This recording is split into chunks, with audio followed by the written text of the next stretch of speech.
কেন master degree করছো? Total loss of time. এই জেনারেশন আমি যে টিচারদের দেখছি তারা নিজেরাও নিজেদের ডেভেলপ করেনি। এই যে বলে বাংলায় চাকরি নেই, বাংলায় চাকরি যথেষ্ট আছে, সেই পজিশনগুলো ফিল আপ করার লোক এখন কম। Absolutely I agree with you 100%। তাহলে আপনি তো একটা চিটিং বিজনেসে যাচ্ছেন। He jumped out of chair, your insulting me, আমি ডক্টর। বিজ্ঞাপনে প্রত্যেকটা কাজের পেছনে কিন্তু art director, copywriter, who is selling and who is finishing, প্রত্যেকের একটা রোল আছে, নাহলে কাজটা কমপ্লিট হবে না। ফার্স্ট তোমরা শিখবে টাইপোগ্রাফি। প্রাইভেট ইনস্টিটিউশনে আমি অবাক হয়ে যাই, কিচ্ছু শিখছে না। কারণ হচ্ছে তারা প্রপার ফ্যাকাল্টি রাখে না, because you have to pay they. গাভাস্কারের সঙ্গে যখন আগের দিন রাত্রিবেলা বোম্বাইতে গিয়ে ফোন করলাম যে কালকে শুটিং আছে, বলে হ্যাঁ হ্যাঁ, you are from Calcutta, mister Chatterjee, yes. বলে কাল এসো আমার বাড়িতে ব্রেকফাস্ট করে তারপরে আমরা শুটিংয়ে যাবো। এক বৃদ্ধ ভদ্রলোক, তিনি বলে একটা মাথার চুলে একটু হাত দেবো আপনার চুলে? হ্যাঁ, কিন্তু কেন? বলে এত ভালো লাগে আমাদের এই সাদা চুলটা। That was height of it. Copy না art? Because he will have to sell his product. তাহলে কি সত্যি আমরা ক্রিয়েটিভ অ্যাড আর কোনোদিন বানাবো?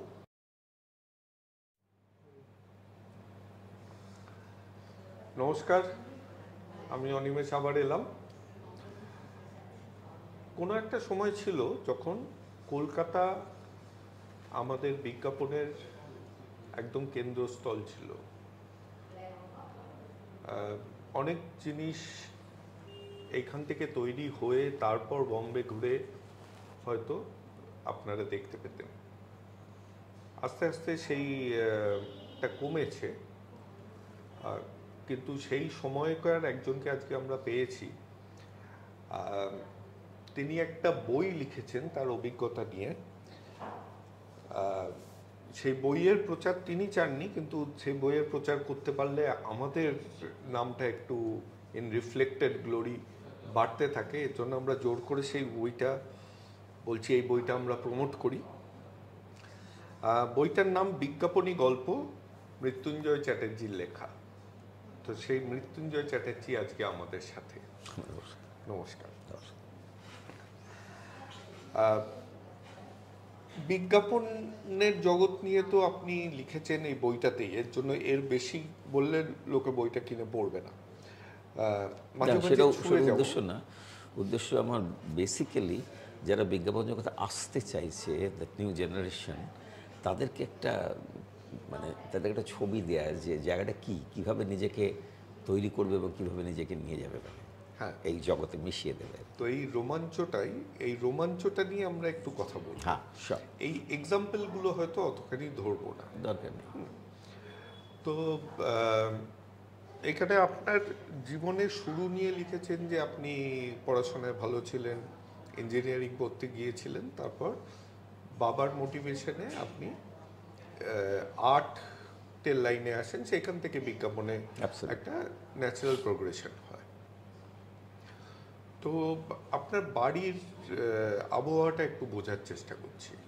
আপনার বাবা কি করতেন? আমি বলি, বাবা ছিলেন খুব একটা বেশি কিছু করতেন না, কিন্তু উনিও ছিলেন আমার ছাত্র বয়সে খুব ভালো ছাত্র।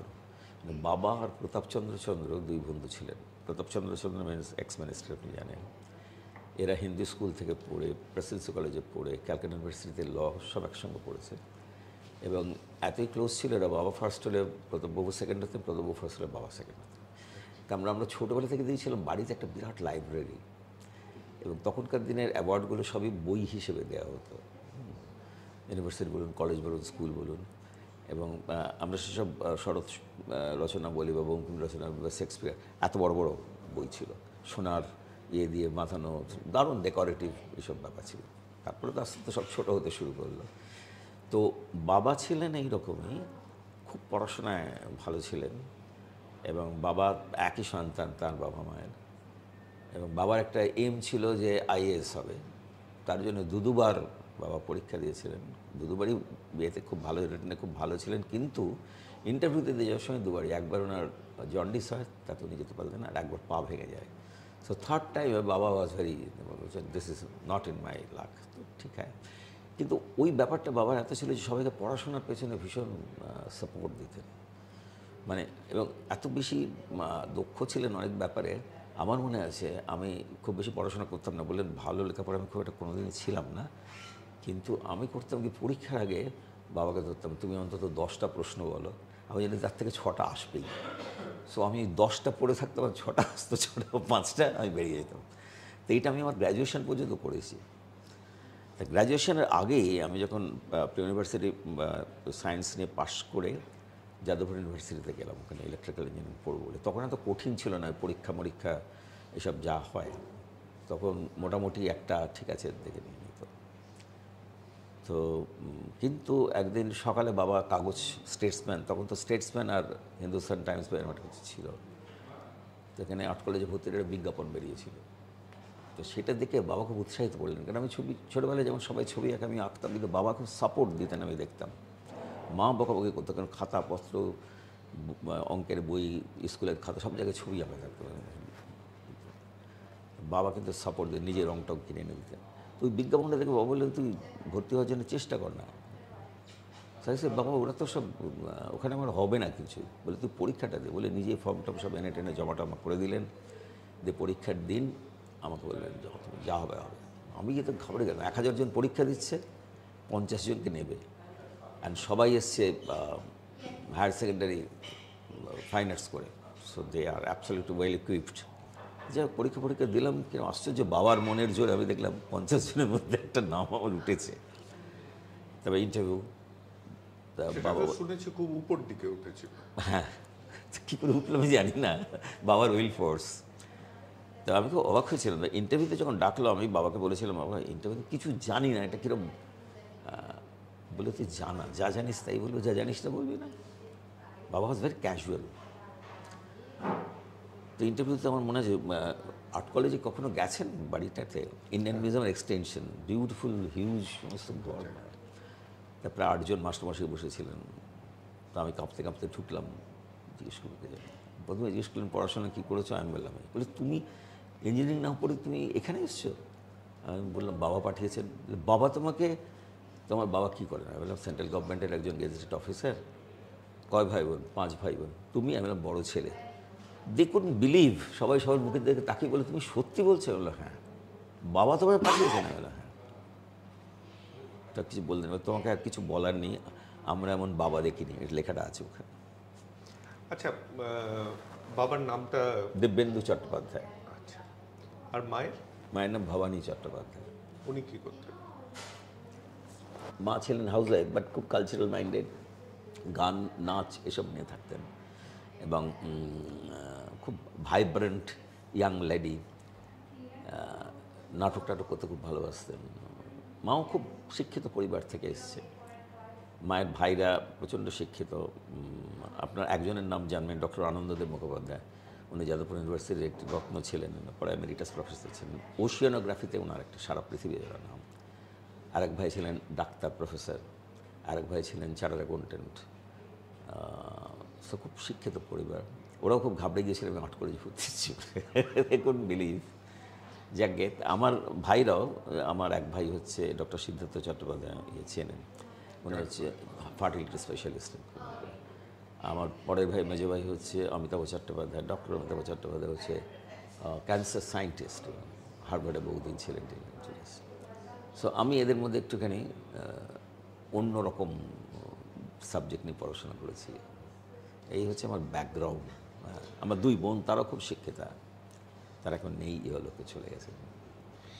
তো এবার দেখুন, আপনার সাথে কথা বলতে তো একটু কুণ্ঠা বোধ হচ্ছে যে কতখানি বলবো না, কারণ একটা ওই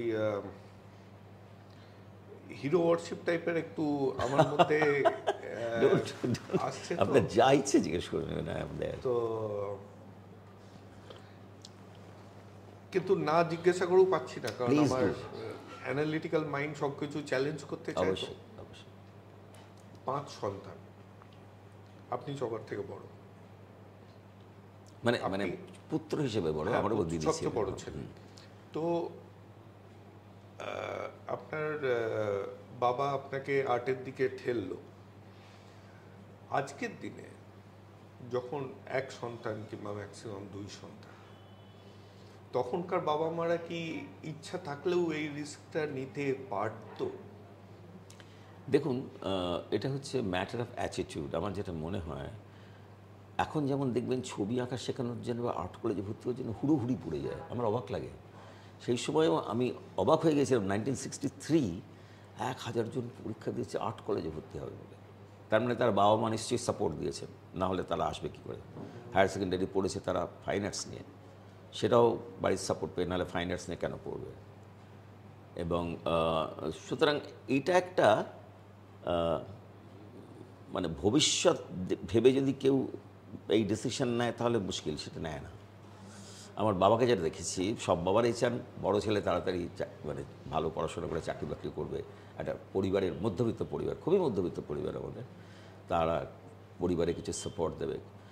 কিন্তু আমার বাবার অ্যাটিটিউড দেখেছিলাম টোটালি ডিফারেন্ট। মানে আমি আস্তে আস্তে যখন উপায় করতে পেরেছি, আমি যখন চাকরি ঢুকলাম ক্ল্যারিয়নে, যখন প্রথম সুযোগ পেলাম ক্ল্যারিয়ন অ্যাডভার্টাইজিং বলে, তখন second largest agency in India, আমাকে ওরা বললো তুমি চাকরি পাবে না, কিন্তু তুমি ফ্রিল্যান্স আর্টিস্ট হিসেবে এখানে জয়েন করতে পারো। 1 ঘন্টা কাজ করলে 1.5 টাকা পাবে। তো সারাদিনে যদি তোমার কাজ থাকে, কোনো ঠিক নেই, 8 ঘন্টা কাজ করলে 12 টাকা পাবে। So that was the condition. আর চা জল যেরকম যেরকম পাবে, এর বাইরে তুমি কিছু পাবে না।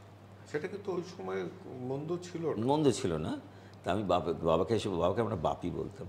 বাপিকে এসে বলতে, বাপি বললো লুক, এই 1.5 টাকা ঘন্টা could be or $1 million thing, never neglect. আজকের টাইম ভ্যালুতে ফেললে হয়তো 9-10 হাজার টাকা হতে পারে, মাসে। কিন্তু বাবা বললেন ওই যে সুযোগটা তুমি পেলে ওইরকম একটা জায়গায়, ফরগেট মানি, জাস্ট লার্ন ওয়ার্ক। এইখানে এই যে সুযোগটা, আজকে দেখুন আমাকে একটা প্রতিষ্ঠান চালাতে হয়, এর জন্য দৈনন্দিন এই যুদ্ধটা আমাকে করতে হয়।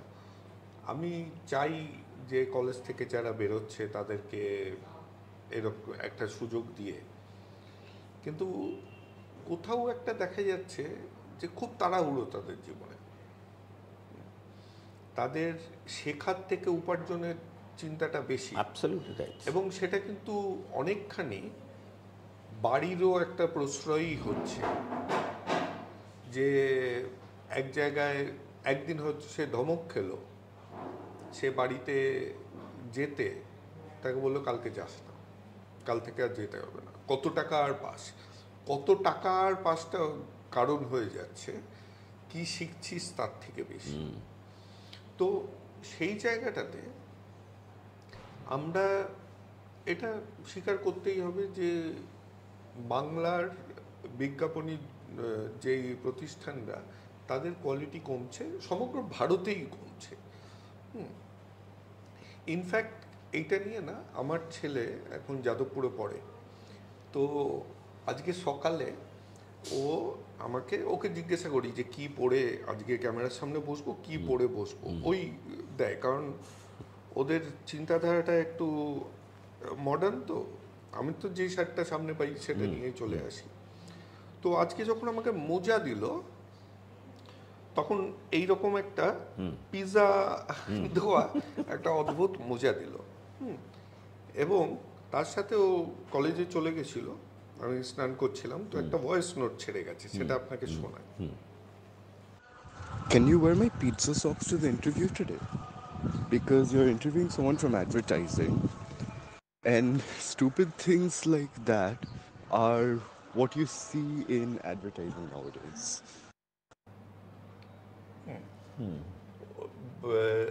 ভাষাটা একটু আজকালকার বাচ্চাদের মতন, কিন্তু কথা হচ্ছে যে stupid things like this is what we see in advertisements today. Not necessarily, but it depends. Maximum, because if you're sitting in Calcutta, you will see that. But all over the world, it's a different issue. World নয়, ইন্ডিয়ার কথা ওই বলছি। ইন্ডিয়াতে বলছি।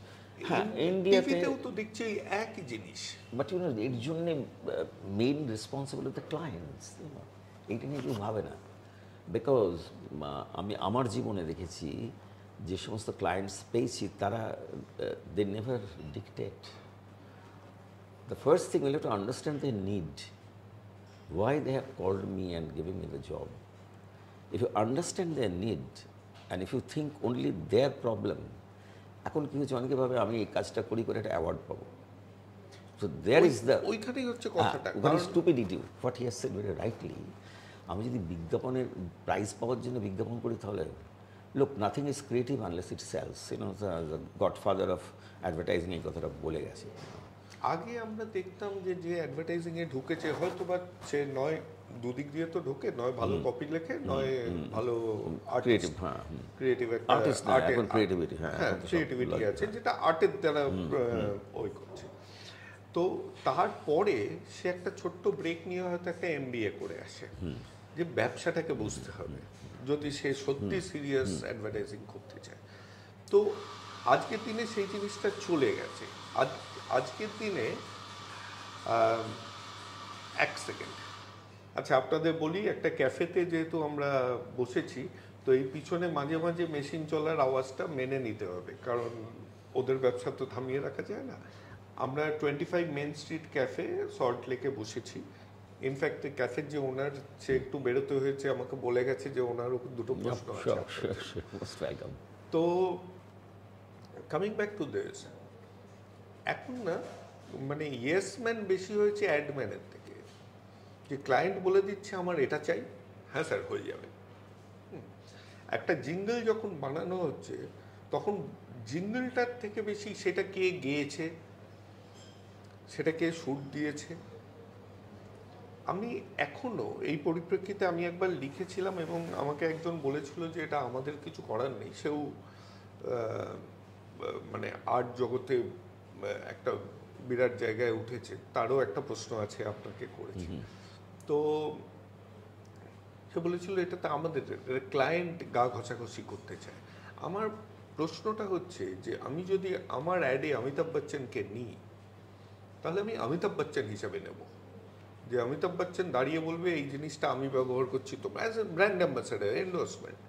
সেখানে অমিতাভ বচ্চন একটা character play করছে একটা আর্টিস্ট হিসেবে, পাপ্পু পাস হো গিয়া করে নাচানাচি করছে, সেটা নাচার অনেক লোক আছে, সেখানে আমি অমিতাভ বচ্চনকে কেন নেব? তারও কারণ আছে ডেফিনেটলি, কেন আমি 10 কোটি টাকা দিয়ে আমি তো প্রতিদিন নাচাবো। You'll have to see the mass, entire mass অডিয়েন্সের ক্যারেক্টারিস্টিক্স। আমি কি বলবো, আপনি আরও কিছু জিজ্ঞেস না করেন? না এটাই না, দ্য কোয়েশ্চেন ইজ, এটা একটা বিরাট প্রবলেম। একসময় এটা নিয়ে ভাবা হয়েছিল অ্যাড ওয়ার্ল্ডে, যে who is getting the importance, my product আর Amitabh Bachchan. Okay, I will give you an example, very interesting example. অনেক বছর আগে একটা প্লাস্টিক কন্টেনার, কোম্পানিটার নাম ভুলে যাচ্ছি, তারা তাদের প্রোডাক্টটা লঞ্চ করেছিল। And that container, that kind of container air tight container. এখন আমাদের দেশে এই অ্যাটমসফিয়ারের জন্যে বর্ষাকালে চাল ডাল আপনার সুজি বলুন, হোয়াট এভার দ্য থিংসে পোকা লেগে যায় ভীষণ। তার মানে এয়ার টাইট কন্টেনারে থাকে না, হাওয়ার, এগুলো তো হাওয়ার মানে সংস্পর্শে ইয়ে হয়। তো সেই জন্যে তারা এই প্রোডাক্টটা লঞ্চ করেছিল, এবার ন্যাশনাল লঞ্চ হয়েছিল। অ্যান্ড কি পার্সন ওয়াজ অমিতাভ বচ্চন। মানে ওরা কী করেছিল, একদিন অ্যাডভার্টাইজমেন্ট দিল কাগজে, সব কাগজে ভারতবর্ষের, যে কালকে সন্ধ্যে 6টার সময় অমিতাভ বচ্চনের লঞ্চ হওয়ার প্রোডাক্ট। অল দ্য চ্যানেলস, তখন অল চ্যানেলসও ছিল না, তখন বোধহয় 1-2 চ্যানেলস হয়েছে ন্যাশনাল, হ্যাঁ ওরকম। তো 6টা থেকে 7টা 1 ঘন্টা তারা চ্যানেলগুলো বুক করে নিয়েছিল শুধু ওদের প্রোগ্রামটা দেখার বলে। আর অমিতাভ বচ্চন পুরো ডেমনস্ট্রেশনটা দেবে কেন এটা দরকার। They spend probably few crores, তখনকার দিনে অনেক সস্তা ছিল মিডিয়া, বাট আমি জানি বোধ হয় 4-5 কোটি টাকা for one evening they have spend, and plus Amitabh's fees. But believe me, the entire product failed and they have to close down their, shut up their production and everything. So Amitabh Bachchan didn't work here. But the question is that, লোকে অমিতাভ বচ্চনকে দেখেছে তার সমস্ত ব্যাপারটা, কিন্তু প্রোডাক্টটা নিয়ে মাথা ঘামায়নি। এটা কিন্তু বহু প্রোডাক্টে হয়েছে, অনেক ইন্ডাস্ট্রি এটা বলতে চায় না কারণ তাদের মুখ পড়েছে। আপনি যাকে নিয়ে নাচানাচি করুন, অডিয়েন্স আর নট ফুলস, তারা নাচানাচি দেখতে ভালোবাসে, তারা নাচানাচি দেখবে মানেই যে প্রোডাক্টটা ওদের ইউজ করতে পারে মানুষ।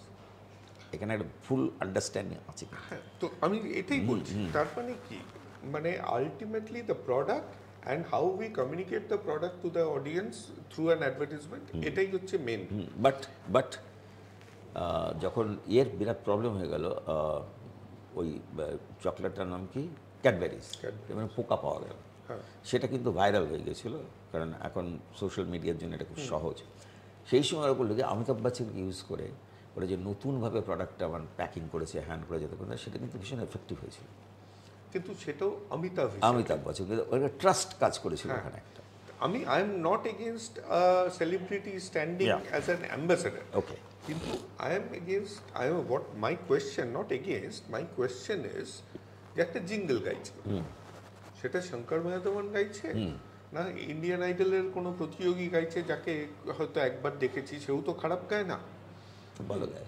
তো এবার আমি অ্যাড কস্টটা এত বাড়িয়ে দেব কেন? যাতে মানে টিপিক্যালি আমি তো যেহেতু ডিজিটালে কাজ করি, ডিজিটালে তো আগেকার মতন একটা অ্যাড 1 বছর ধরে চলবে না, ডিজিটালে রেগুলার রিফ্রেশ Constant. লাগবে।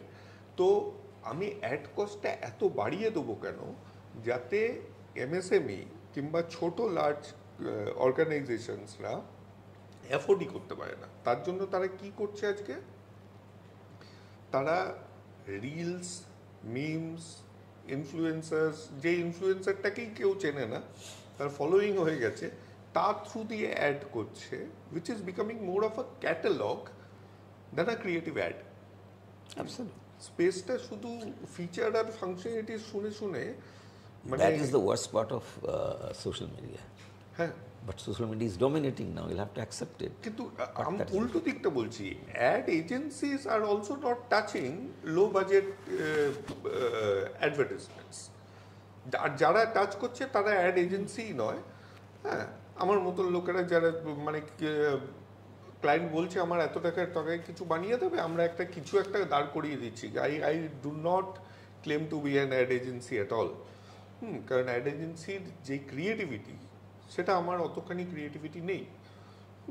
কিন্তু আমি কিছু একটা করে দিচ্ছি, বারবার করে একটা রেগুলার ছোট ছোট ছোট ছোট একটা কন্টেন্ট বানিয়ে দিচ্ছি তাকে।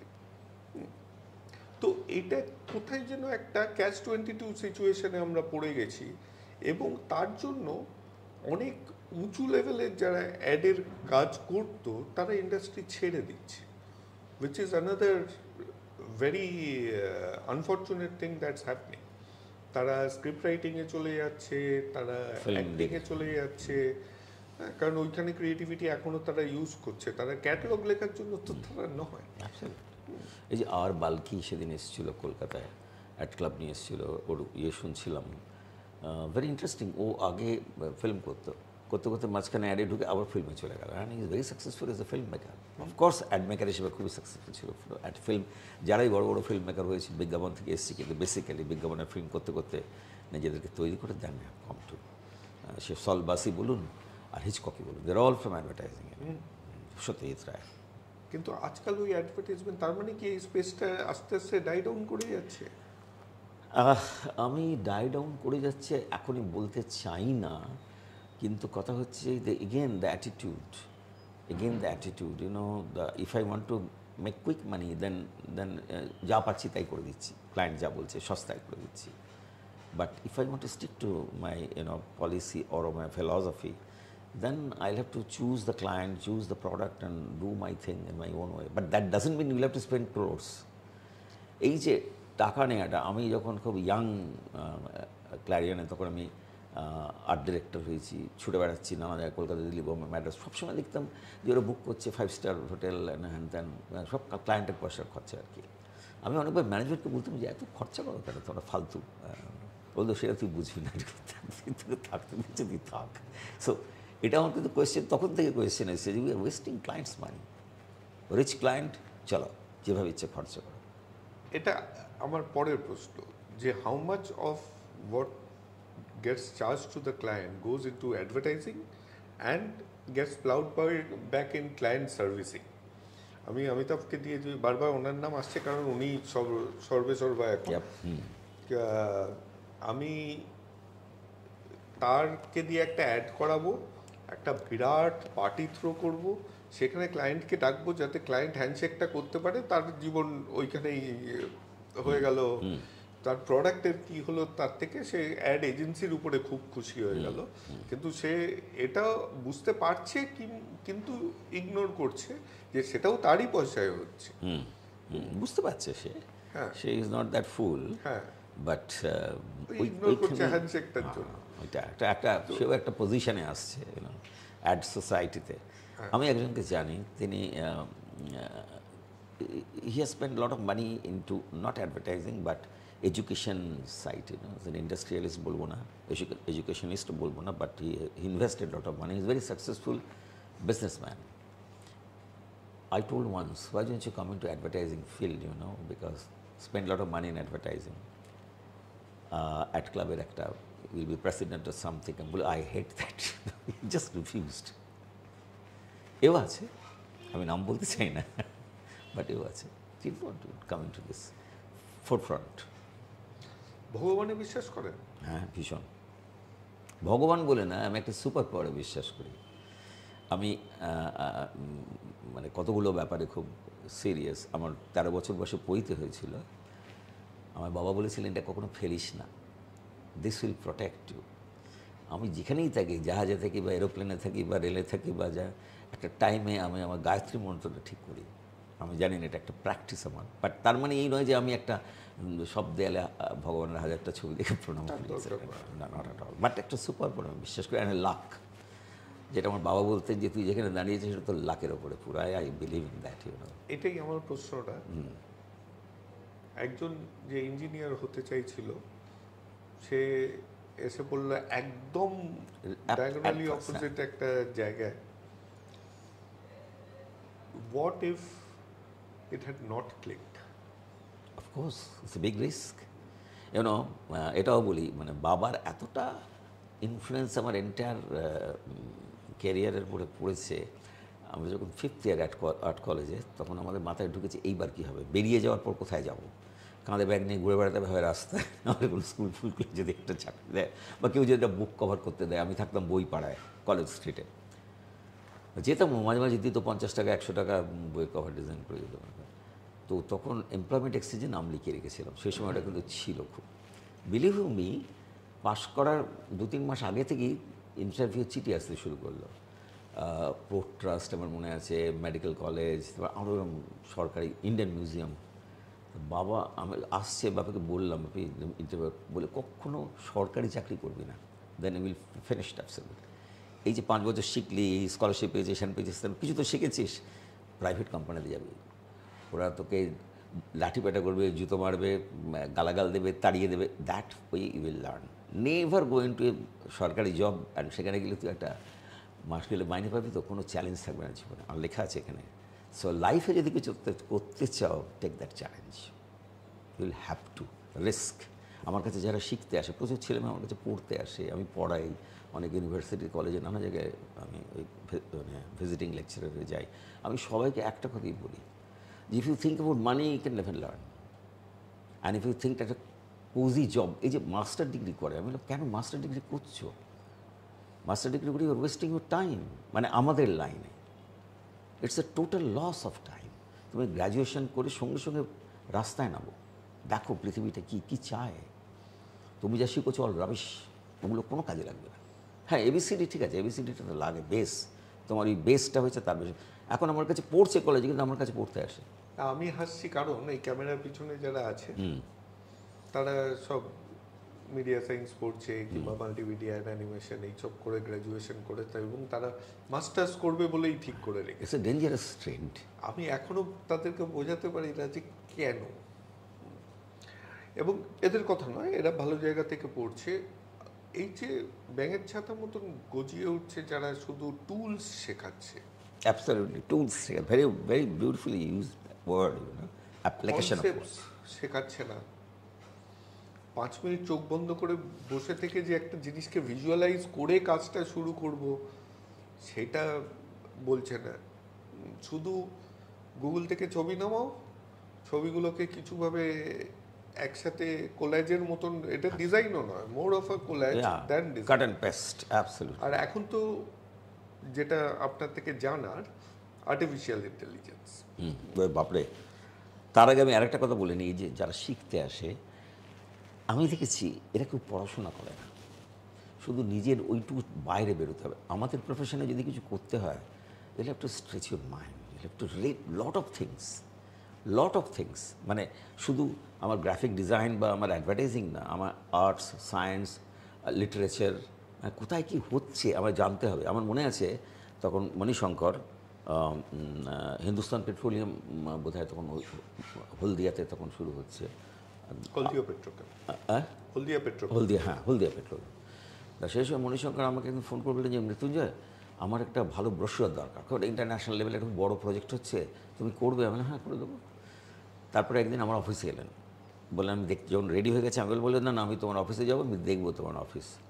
এলেন, এসে ব্রোশিওরটা দেখে প্রথম প্রশ্ন যে আমি পুরো কেমিক্যাল স্ট্রাকচার দিয়ে ব্রোশিওরটা করেছিলাম।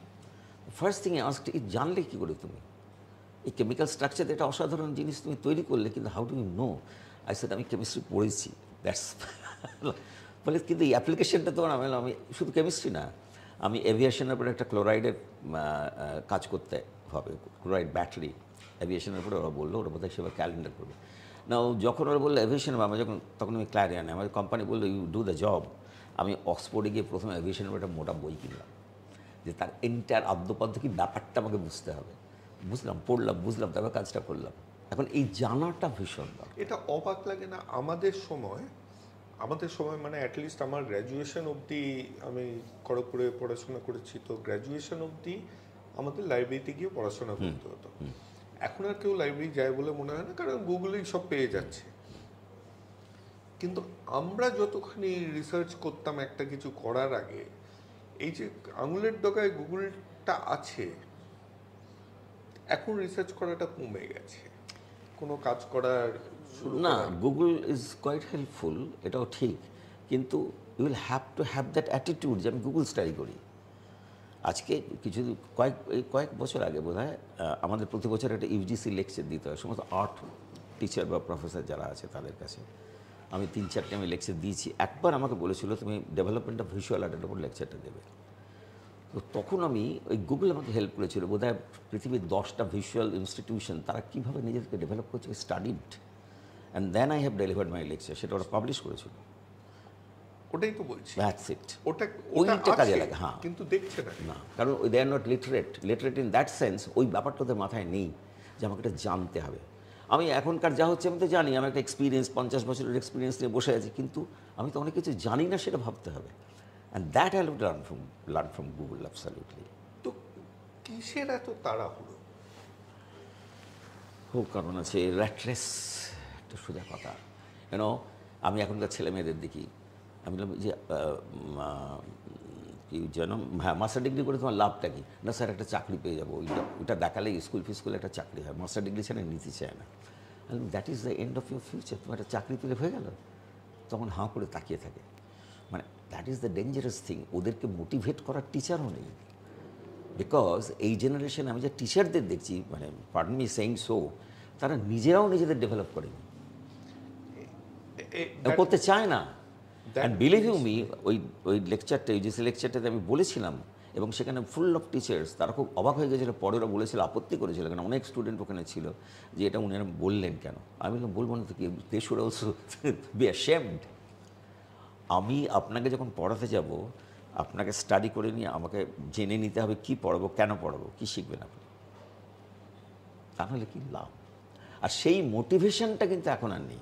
আমাদের সময় মাস্টারমশাইরা একটা সামা ওরা মোটিভেট করতেন, কিন্তু এখন টিচাররাও খুব, যারা সব ফ্যাকাল্টি, মানে really I am sorry to say so, অর্ধেক জানে অর্ধেক জানে না। ইনফ্যাক্ট আমি 2018-তে এই গভর্নমেন্ট আর্ট কলেজে টিচার নেওয়া হবে, ওকে। তো expert committee, public service commission থেকে আমাকে এক্সপার্ট কমিটিতে একজন এক্সপার্ট করে ইনভাইট করলাম, দিলাম। তো তারা হবে অ্যাসিস্ট্যান্ট প্রফেসর পজিশন। তো যিনি এলেন ভদ্রমহিলা, তিনি এসে তার গোল্ড মেডেল দেখালেন, তার কী কী কৃতিত্ব সব, মাস্টার ডিগ্রি করেছেন, ফার্স্ট ক্লাস পেয়েছেন সব। আমি তো জানি, কারণ আমার এক্সপিরিয়েন্স, আমি কলেজের ইউনিয়নের ভাইস প্রেসিডেন্ট তখন।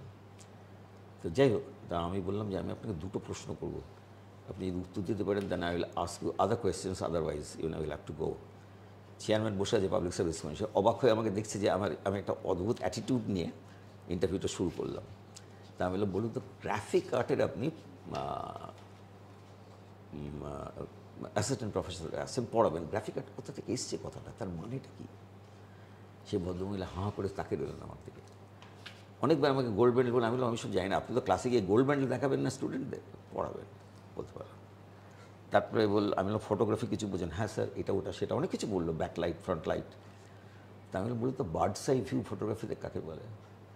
That believe that master degree করেছে, কলেজে কি শিখিয়েছে তাকে, সেদিন অবাক হয়ে গেলাম। হাঁ করে তাকিয়ে রইলেন, তখন লজ্জায় লাল হয়ে গেছে। আমি বললাম আপনাকে আমি আর লজ্জা দিতে চাই না, আমরাও লজ্জায় পড়তে চাই না, you are not fit for the post, please go. চলে যাওয়ার পর আমাকে চেয়ারম্যান বলছে মিস্টার চ্যাটার্জি আমি ইন্টারভিউ দেখে নিয়ে, আর সেখানে একজন গভর্নমেন্টের অবজারভার থাকে, সে দেখে যে কী করছে। সে না মানে এক্সাইটেড, বলে আপনি তো একটা ম্যাজিক দেখলেন মশাই। আমি তো ম্যাজিকটা দেখাবার জন্য আমি এসেছি, যখন এই চিঠিটা গেছে আমি জানি আমি এক্সপোজ করবো। বলি জানেন এর স্টার্টিং স্যালারি হবে 75,000 টাকা। আর এই নলেজ আমি বললাম this is it, now see go to the different institution, এইরকমই পাবেন আপনি। এই যে একটু আপনার অ্যাড লাইন থেকে সরছি, এই যে বলে বাংলায় চাকরি নেই, চাকরি নেই, চাকরি নেই, বাংলার বাইরে গেলে চাকরি আছে। আমার অভিজ্ঞতায় বলে যে বাংলায় চাকরি যথেষ্ট আছে, সেই পজিশনগুলো ফিল আপ করার লোক এখন কম। Absolutely I agree with you 100%। আচ্ছা, একটু টপিকটা সুমন্ত চট্টোপাধ্যায় যে এখন ইংলিশ নাট ওগিলবি ছেড়ে দিয়েছে, ও এক্সিকিউটিভ ক্রিয়েটিভ ডিরেক্টর, তারপর 82.5 যেটা বেডসের, সেইখানে একটা অদ্ভুত ক্রিয়েটিভ অফিসার। তো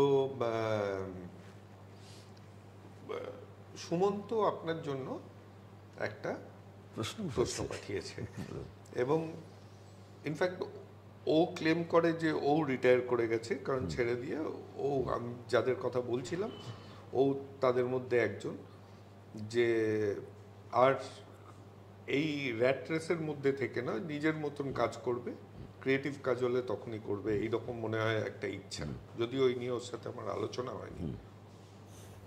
বিজ্ঞাপনে সৃজনশীল মানুষ হিসেবে আমরা আনন্দ পাই যখন আমরা এমন সব আইডিয়া নিয়ে আসতে পারি যা ভোক্তাদের কল্পনা শক্তিকে আকর্ষণ করে এবং এর মাধ্যমে তাদের কাছে একটি নির্দিষ্ট ব্র্যান্ডকে প্রিয় করে তুলতে সাহায্য করে। কিন্তু প্রায় আমরা যে ব্র্যান্ডগুলোকে প্রচার করতে সাহায্য করি সেগুলো কোনো না কোনোভাবে সমস্যাযুক্ত। সেগুলো হতে পারে এমন হেলথ ড্রিঙ্ক যাতে অতিরিক্ত পরিমাণে চিনি আছে, অথবা সৌন্দর্য পণ্য যা ফর্সা ত্বকের প্রতিশ্রুতি দেয়, যা আমাদের সমাজের জন্য ভুল একটা সৌন্দর্যের মাপকাঠি প্রচার করে। আমরা এই বিষয়গুলোর সঙ্গে কিভাবে মানিয়ে চলি? আমাদের কি নৈতিক দায়িত্ব আছে এমন কিছু প্রচারের সহায়তা না করার যা আমরা জানি কোনো না কোনোভাবে ক্ষতিকর? আমরা এ সম্পর্কে কি করতে পারি? একজন বিজ্ঞাপন পেশাজীবী হিসেবে এই প্রশ্নগুলো আমাকে বহুবার ভাবিয়েছে এবং আমার নিজস্ব কোনো ভালো উত্তর নেই। এই কারণেই আমি আপনাকে জিজ্ঞেস করছি mister Chatterjee. Thank you. Thank you. Okay, so it's a very interesting question and I have the answer because আমি একটা কিরকম এক্সপিরিয়েন্স করেছি, এরকম একটা না দুটো। কলকাতা শহরে খুব নাম করা একটা প্রতিষ্ঠান, মেডিকেল অর্গানাইজেশন, তার একজন ওই সিইও বা সামবডি, সুটেড বুটেড, খুব স্মার্ট, এবং কোম্পানির আরেকজন ডিরেক্টরের সঙ্গে আমাকে অ্যাপয়েন্টমেন্ট করে আমার অফিসে এলেন। তাদের একটা নতুন প্রজেক্ট হচ্ছে। প্রজেক্টটা কী? প্রজেক্টটা হচ্ছে ওই আইভিএফ টাইপের একটা ব্যাপার হবে, but the guaranteed child birth, and they are bringing some specialist from UK, যারা তার মানে ওইখানে চিকিৎসা করলে তো চাইল্ড বার্থ ইজ গ্যারান্টেড। তা আমাকে এসে বললেন এটা আমার subject, this is the brief, now we are a very known person in this city. আমি যার কাছে গেছি বলেছে থটশপ, তখন আমার কোম্পানির নাম ছিল থটশপ, প্লিজ। আমি খানিকটা ভাবলাম, আমি ভাবছি এবার কী উত্তরটা দেবো okay, he is a doctor himself. তো আমি বললাম যে কত বাজেট আপনার? এনি বাজেট, আমার কাছে বাজেটের কোনো, সত্যি ভেরি ফিলথি। তারপর হাসপাতাল অনেক কিছু আছে।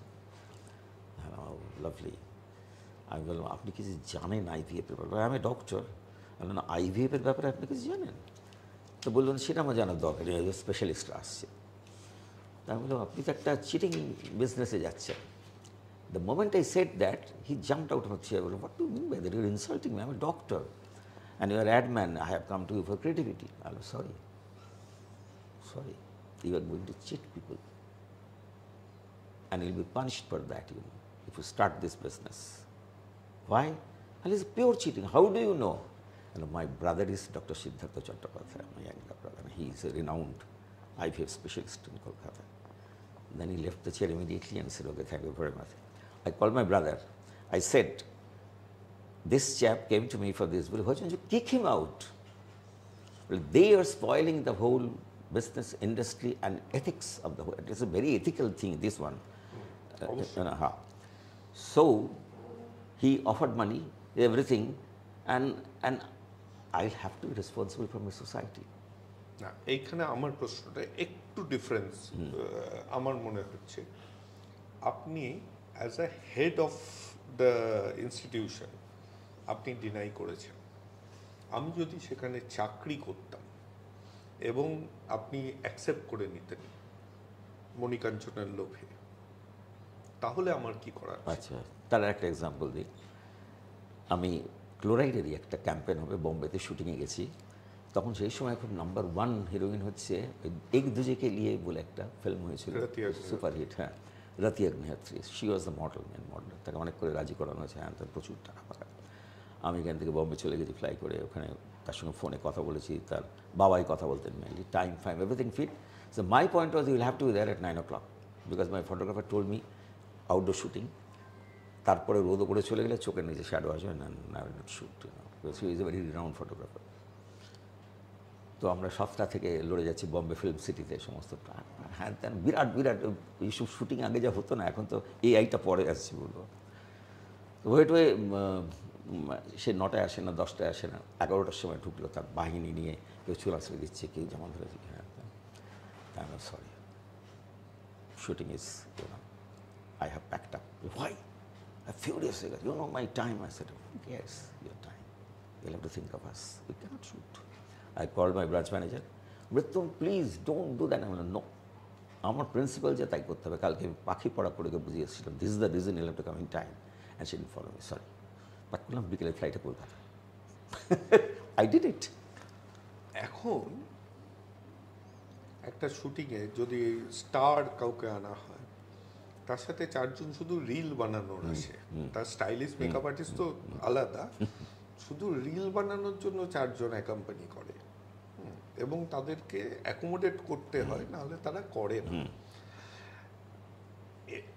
কয়েকজন ডিরেক্টর আছেন যারা এটাকে একদম প্রশ্রয় দেন না, ম্যাক্সিমাম দেয় ভয়। তো হ্যাঁ, they have no confidence on themselves.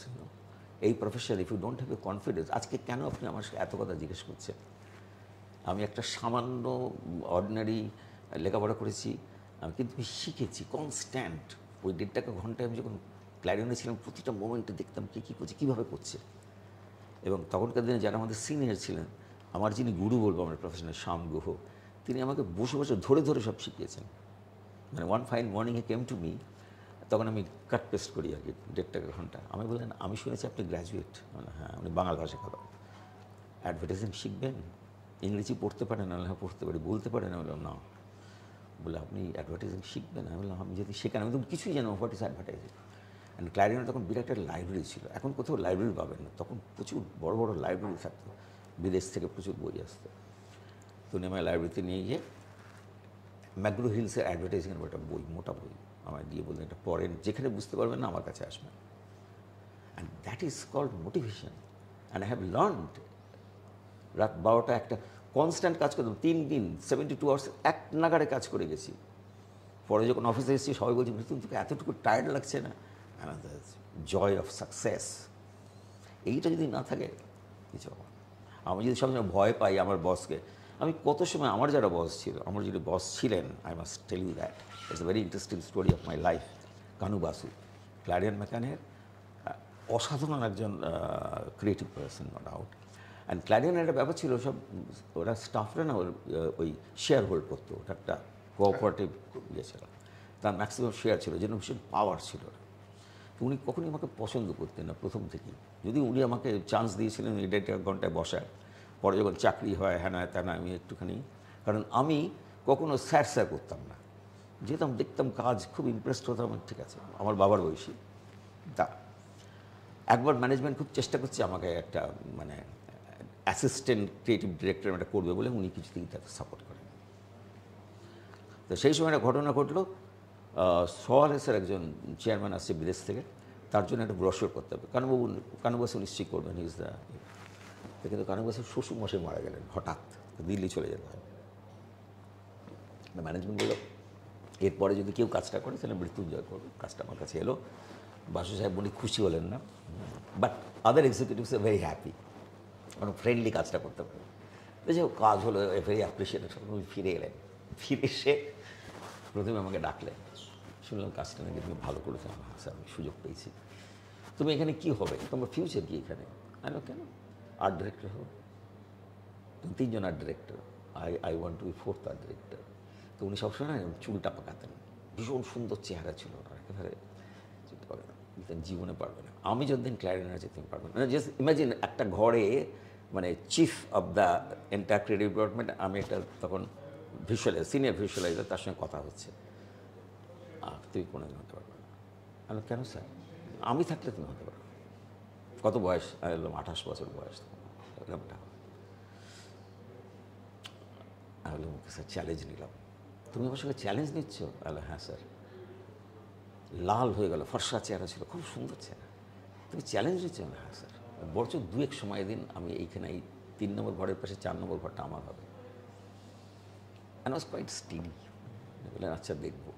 এই ব্রোশার নিয়ে যখন কথা বললেন না, একটা গল্প আমার মনে পড়লো, যে আমি এখানে মানে পশ্চিমবঙ্গে সবচেয়ে বড় প্রতিষ্ঠানগুলোর মধ্যে এক জায়গায় কাজ করতাম, ডিজিটাল এনেবলমেন্টের।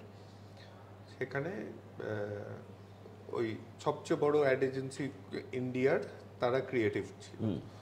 তো তার যে টপ বস, উনি বিদেশে যাবেন, তারা ব্রোশার বানাতে পারেনি, মানে ডিজাইনটা। তো তখন আমার কাছে এলো যে অনিমেষদা একটু বানিয়ে দেবে। কবে? কালকের মধ্যে সেট যাবে। আমি বললাম ঠিক আছে, দেখছি চেষ্টা করে। তো সারা রাত জেগে আমরা ব্রোশারটা বানিয়ে দিলাম এবং ডিজিটালি প্রিন্ট করে ওনার হাতে দেওয়া গেল, যাতে উনি 100-200টা নিয়ে যেতে পারলেন। ফেরত এসে কি বাহবা সেই ক্রিয়েটিভ এজেন্সিকে, কারণ যে আমাকে দিয়ে করালো তার এইটুকু ক্ষমতা হলো না যে বলতে যে ও করেছে। Shallow mind. তো এইটা কেন আমি বলছি, যে আমি একটু কপি রাইটিং এর দিকে আসছি, অতখানি ডিজাইনে তো আকছার না, আমি এটা শেষ করি, এই গল্পটা আচ্ছা, শেষটা খুব বলুন। ইন্টারেস্টিং। হ্যাঁ। তো সে তো গেল, তারপরেই বোধহয় 6 মাসের মধ্যে আমি চাকরি ছাড়লাম। আমি একটা অন্য এজেন্সি, গ্র্যান্ড ক্যানিয়ন এখার্ট তখন ডাকছে।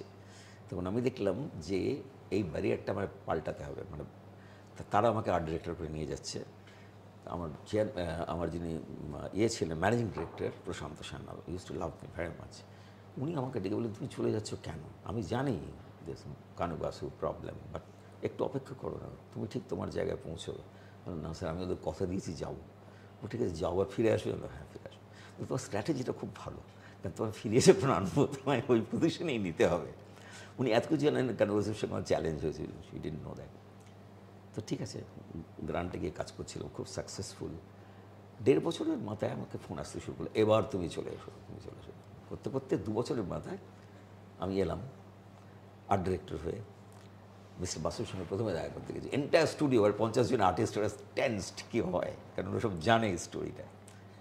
মিস্টার বাসুর কাছে গেলাম, উনি একটা সাদা, ওনার টেবিলের পাশে সাদা ইয়ে ছিল, ওই যেরকম কাঠ নয়, ওই কী বলে সানমাইক, তার উপরে স্ক্রিবল করতেন পেন্সিল দিয়ে। আগে তো স্ক্রিবল হতো, তখন তার কম্পিউটার ছিল না। আমি গুড মর্নিং স্যার, আমি এসছি বলে ঢুকলাম। উনি ওই কাজ করে আর তাকালেনও না, আচ্ছা এসব বসে বা বেরিয়ে যাও, কিচ্ছু বললেন না। 5 মিনিট দাঁড়িয়ে রইলাম। আমি বললাম স্যার, আমি কিন্তু আর্ট ডিরেক্টর হয়ে এসেছি, চ্যালেঞ্জটা মনে আছে। কিচ্ছু বললেন না, বেরিয়ে এলাম। সবাই বলল কী বললেন, আমি কিছুই বলেননি উনি।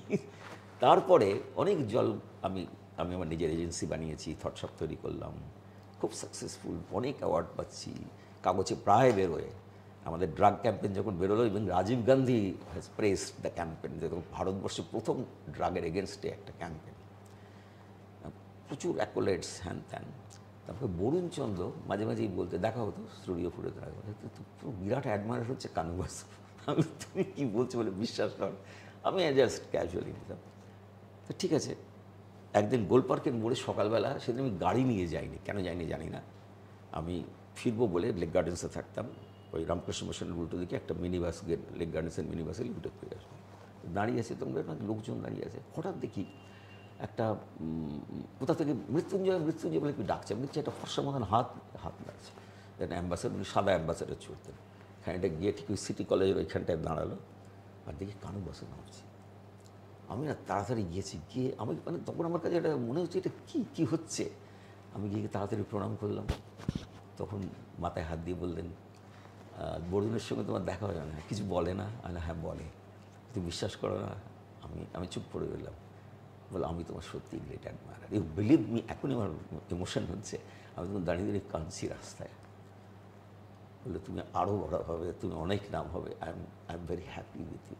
আমি প্রণাম করলাম, মাথায় হাত দিয়ে চলে গেলেন। আর আমি ওখানে দাঁড়িয়ে কাঁদছি, আর ভাবছি এটা কী করে হয়, বিকজ ওনার যে এত অ্যান্টি ছিলেন, এবং 2 দিন পরে তিনি মারা যান, হার্ট অ্যাটাক। ফোন এলো আমার কাছে, Kanu bus is expired, massive heart attack.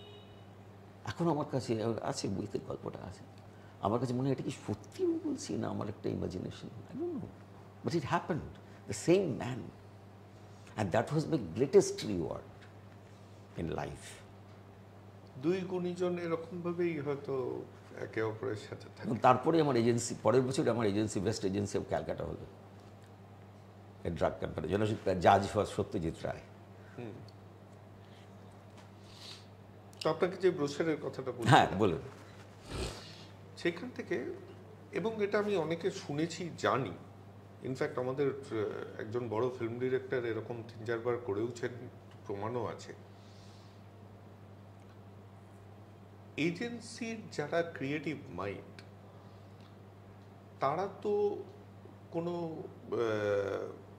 এইটা একটা কোনো কপি লেখা কিংবা একটা কোনো ডিজাইন করার জন্য তারা পার্সোনালি অ্যাকোলেটস খুব কম পায়, এজেন্সির নামে যায়। কিন্তু একটা ক্রিয়েটিভ লোকের তো ওই চাহিদাটা থাকে যে একটা এমন কিছু কপি লিখলাম যেটা একদম মুখে মুখে পুরো দেশ ছড়িয়ে গেল, কিংবা একটা ডিজাইন যেটা মানে এখন সোশ্যাল মিডিয়া যুগে যেটা আমরা বলি ভাইরাল হয়ে গেল, এটা আমি করেছি, কিন্তু কেউ জানে না। সেই জায়গায় ক্লায়েন্টের দিকে যে আছে সে ক্রেডিটটা নিয়ে নিল, যেটা আমার হাত দিয়ে বেরিয়েছে।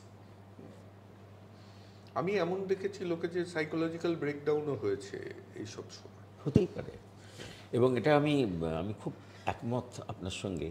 কিছুদিন আগে জয় বলে একটি ছেলে, বিজ্ঞাপনে খুব সাকসেসফুল, জয় আইচ ভৌমিক, কপিরাইটার, ও একটা বই বার করেছিল গত 100 বছরে যা বেস্ট অ্যাট কলকাতার আর্ট ডিরেক্টররা করেছে, শুধু আর্ট ডিরেক্টরদের নাম, মানে আমারও নাম আছে, কিন্তু আমি তো জয় বিজ্ঞাপনে প্রত্যেকটা কাজের পেছনে কিন্তু art director, copywriter, who is selling and who is finishing, প্রত্যেকের একটা রোল আছে, নাহলে কাজটা কমপ্লিট হবে না। যেগুলো ঠিক বলেছেন মৃত্যুঞ্জয় দা, এটা আমি ভাবিনি আগে, আর ভাবা উচিত। খুব ভালো করেছে বইটা, একটা ডকুমেন্টেশন, বাট এটা তো ভাবতেই হবে, you are absolutely right. You know, আমি খুব অবাক হয়েছিলাম, আমার একটা ক্লায়েন্ট প্যাটন ট্যাঙ্কের যে মালিক সঞ্জয় বুধিয়া, যার নাম করা ইন্ডাস্ট্রিয়ালিস্ট, ওর প্যাটর্ন আমার হাতে তৈরি, এন্টার ব্র্যান্ড বিল্ডিং আমরা থটশপ থেকে করেছি। ওর মাঝে মাঝে পার্টি হলে ইনভাইট করবে, শুধু ইনভাইট করবে না, রেগুলার ফোন করে বলবে তুমি আসছো তো, এরকম একটা প্যাশন। কোনো কাজ করি না ওর সঙ্গে, বাট এই ব্যাপারটা রিলেশনশিপ যেটাকে বলে। লাস্ট এই বোধহয় বছর দেড়েক আগে ওর বাড়িতে একটা পার্টি হচ্ছে, তাতে আমাদের বন্ধন ব্যাংকের ম্যানেজিং ডিরেক্টর এসে, অনেকে আসে, নিয়ে গিয়ে আমাকে পরিচয় করেছে, look he is the man who has created my brand. এই যে তার গ্রেটনেস, 30 বছর বাদেও সে আমাকে সেই রেকগনিশনটা দিচ্ছে আরেকজন ম্যানেজিং ডিরেক্টরের কাছে। I was quite taken aback. ও বলেনি আমার ব্র্যান্ড আমি তৈরি করেছি, this is the man who created my brand. How important is font in logo design? লোক, আমি যখন পড়াই, আমার প্রথম স্টুডেন্টদের বলি, ফার্স্ট তোমরা শিখবে টাইপোগ্রাফি। যদি গ্রাফিক ডিজাইনে টাইপোগ্রাফি যদি না শেখো, বা টাইপোগ্রাফির প্রপার ইউজ যদি না জানো, তাহলে কিছু শিখবে না। সো ABCD হচ্ছে টাইপোগ্রাফি ফার্স্ট। আজকে একটা লোগো করতে গেলে আমি কি ফন্ট দেবো, কি ক্যারেক্টার হবে টাইপের, আমার প্রোডাক্টের সঙ্গে তার কি simile, you have to think of this, এবং that is very important, very very important if you are knowledgeable. নাহলে আমি একটা গোল্লাপ পাকিয়ে দিলাম, সেটা কিন্তু লোগো হয়ে যায়, কিছু ব্যাপার না। আমি যতবার এক্সপোজ করবো বা লোগো হয়ে যাবে। মনে আছে নির্মাল লোগো কী ছিল একসময়। Now if you know the subject, if you know how to utilise typography. আমি একটা লোগো করেছিলাম ডিসিশন বলে, ইন্ডিয়ান ইনস্টিটিউট অফ ম্যানেজমেন্টের জন্য, and that goat international acclaim. শুদ্ধ টাইপোগ্রাফি আর মাঝখানে একটা অবজেক্ট বসিয়ে দেওয়ার কিছু ছিল না। সেটা best logo design of the মানে ইন্টারন্যাশনাল ইয়েতে তার বইতে বেরোলো। আমার ম্যানেজিং ডিরেক্টর প্রশান্ত সান্যাল সারা ভারতবর্ষে যত ব্রাঞ্চে আছে পাঠিয়ে দিল, কত অনার দিলেন আমাকে। But the typography is the main thing. আপনি তো অনেক জায়গায় যান, আপনি হয়তো জানেন, আমি ঘটনাচক্রে এই যে কলেজের স্টুডেন্টদের গ্রুম করার চেষ্টায় তাদেরকে ইন্টার্ন হিসেবে আনি, তাতে আমি 3টে university media science, mass communication এই স্টুডেন্টদের থেকে আমি পেয়েছি ফিডব্যাক। তাদেরকে টাইপোগ্রাফি শেখানো হয় না, জানেন? না, আমি জানি তো।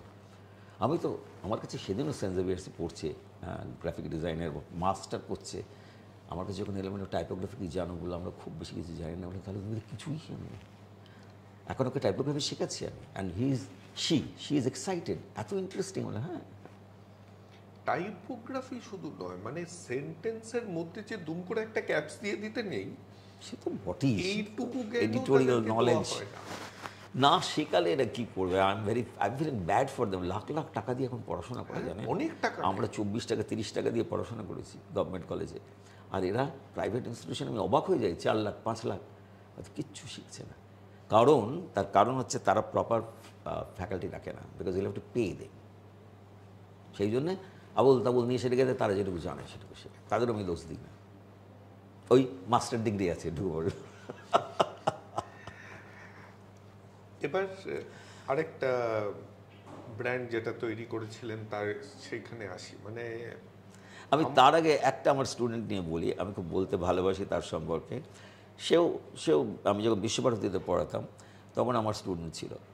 পরে একবার আমরা যখন পাশ করলাম, আমি যোগাযোগ করলে আমি অ্যাডভার্টাইজিংটা শিখতে চাই। আমি বললাম এসো তুমি আমার কলেজে, কিন্তু প্রথম কথা হচ্ছে, তখন থটশপ চলছে, আমাকে অ্যাসিওর করতে হবে যে তুমি 1 বছর বাদে বিয়ে করে চলে যাবে না। তোমার মা বাবাকে এটা আমাকে জানাতে হবে, তাহলে তোমার পেছনে সময় দেবো, নাহলে দেবো না। তারপর সে বললো, তার বাবা ফোন করে বলছিলেন না, আপনি যখন বলছেন, সে এখন এত সাকসেসফুল, দিল্লিতে নিজের কোম্পানি করে ব্যবসা করছে, ভেরি সাকসেসফুল। ওই জিলটা ছিল, জেদ।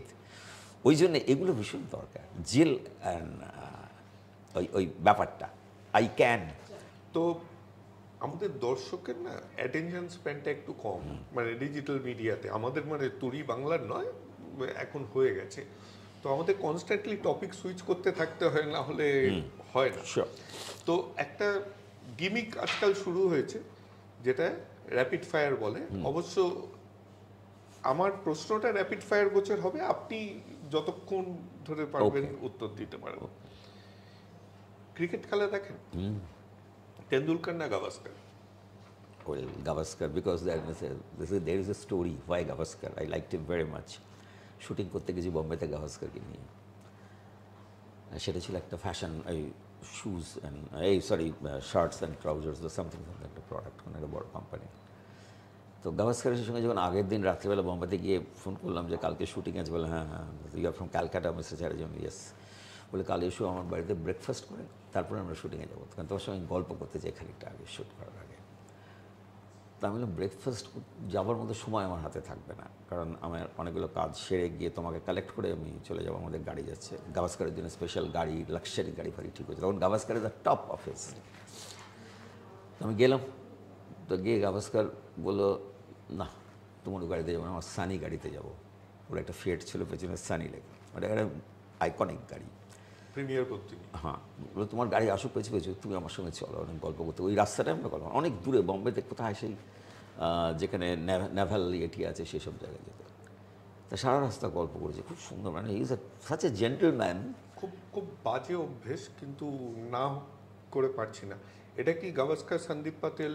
ইয়েস, মানে রেমন্ডস? ইয়েস, না রেমন্ডস না, আর একটা কি ব্র্যান্ড ছিল, গাভাস্কার ছিল, সন্দীপ পাতিল ছিল, অবশ্যই ছিল। খুব একটা খুব পপুলার হয়েছিল। সে দেখে নেবো। হ্যাঁ বলুন।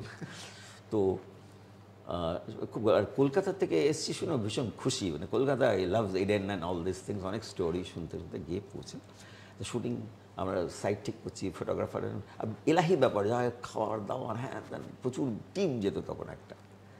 তো গাভাস্কারের শুটিং হচ্ছে একটা বিরাট ব্যাপার করে আমরা সাইট ঠিক করে তখন ওই ছিল না, ডিজিটাল ক্যামেরা ছিল না, ওই একটা ছিল কি বলতো ওটাকে, ছবিটা তুলার থেকে বার করে নিতে নিয়ে দেখে নিত, পোলারয়েড ঠিক আছে কিনা, হ্যাঁ এইসব করছি এমন সময় এলো 4 জন বোধ হয় আর্ম গার্ড ফ্রম মিলিটারি, ওরা সব what you doing here, shooting মানে ওটা একেবারে প্রহিবিটেড জায়গা for army because of the naval staff. Who has given the permission, what is the letter? আমরা এর মুখের দিকে চাইছি। তারপরে যে অ্যারেঞ্জ করেছে সেও এজেন্সির ক্লারিয়ান, ও এই বোধহয় যেখানে মেকআপ হচ্ছিল সেখানে ছিল। তাই সে ছুটে ছুটে এসে দেখছে যে ধর বলছে no keeping all the rails and everything will collect and come will be arrested.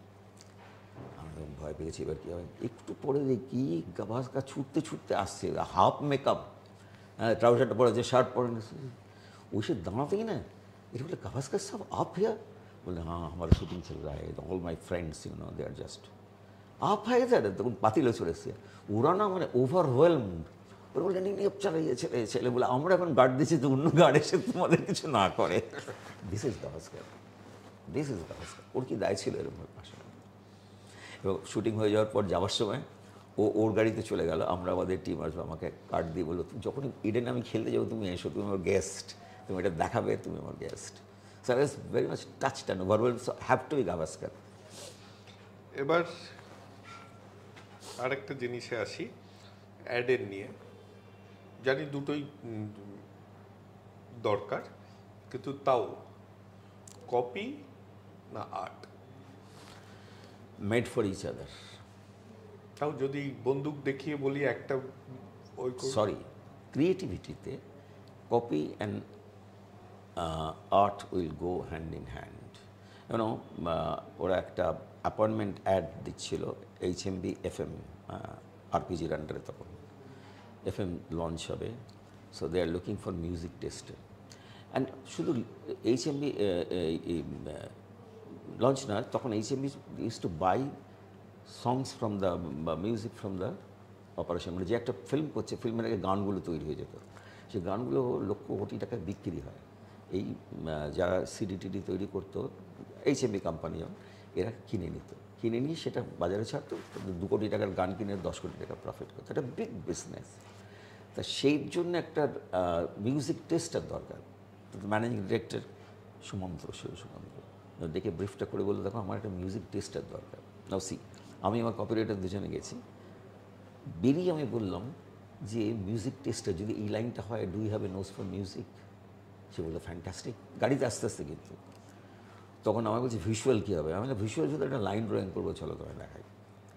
গিয়ে কপিটা হলো ফার্স্ট, কিন্তু লাইনটা এলো, তারপর এলো আর্টটা। কিন্তু মজাটা হলো অ্যাডটা গোল্ড অ্যাওয়ার্ড পেলো বম্বেতে একটা, সেখানে কিন্তু ওরা ভিজুয়ালের খুব জোর দিল, বলে এরকম সিম্পল ভিজুয়াল আমরা দেখিনি, but that came from the line. একটা আছে আমার এখানে নেই, একটা জাস্ট প্রোফাইল আর গবলেট ধরেছে, গবলের মধ্যে কিছু musical symbols and the line do have a nose for music. সবাই বুঝতে পারবে না কিন্তু nose for music means what, but আমি দেখাতে চাই আপনার থেকে পরে নিয়ে নেবো যাতে হ্যাঁ দেখাতে পারে নিয়ে এসে, বাট অ্যাপয়েন্টমেন্ট লেটারে গোল্ড মেডেল বোধ খুব একটা পেয়েছিল সেটা।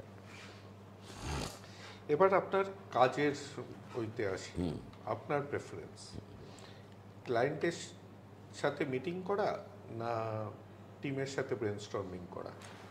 ফার্স্ট হচ্ছে ক্লায়েন্টের সাথে meeting, what he wants, because he will have to sell his product, nothing is creative, অগিলবি কি বলে গেছেন, আনলেস ইট সেলস।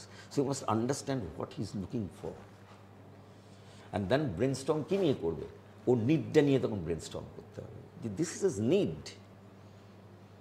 তো আপনি সেরকম ছিলেন না যে ক্লায়েন্ট যে সার্ভিস করছে সে ব্রিফ নিয়ে চলে এলো, তারপর আপনারা এখানে তৈরি করলেন? এটা প্ল্যানে বড় এজেন্সির এটা হয়। আমার যখন থটশপ করলাম তখন তো অত বড় এজেন্সি নয়, আমি কখনো এরকম এক্সিকিউটিভ রাখতে পারিনি, আমরা ডাইরেক্ট যেতাম ক্লায়েন্ট মিট করতে। এটা আমার ক্ল্যারিয়নে অভ্যেস হয়ে গিয়েছিল। ক্ল্যারিয়নের ম্যানেজমেন্ট কী করলো, ওরা আমাকে সবসময় সঙ্গে নিয়ে যেত, আইটিসি ব্রিফিং হচ্ছে, বলে মৃত্যুঞ্জয় চল শুনবি। আমি তো আমাকে নিয়ে যাচ্ছি, কারণ আমি কিছু বলতে পারবো না, কারণ আমি ভালো করে ইংরেজি বলতে পারি না। বলে ডোন্ট ওয়ারি, শোন শুধু।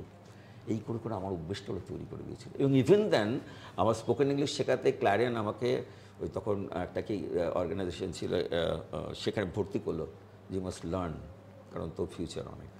আর আমি এখন রেগুলার গিয়ে অফিসের করে গিয়ে শিখতাম বলা, কী করে বলবো, কথা বলবো। আপনার ইন্ডাস্ট্রির দুজনের মধ্যে একজনকে চুজ করতে হবে, রাম রে, পীযূষ পান্ডে। রাম রে।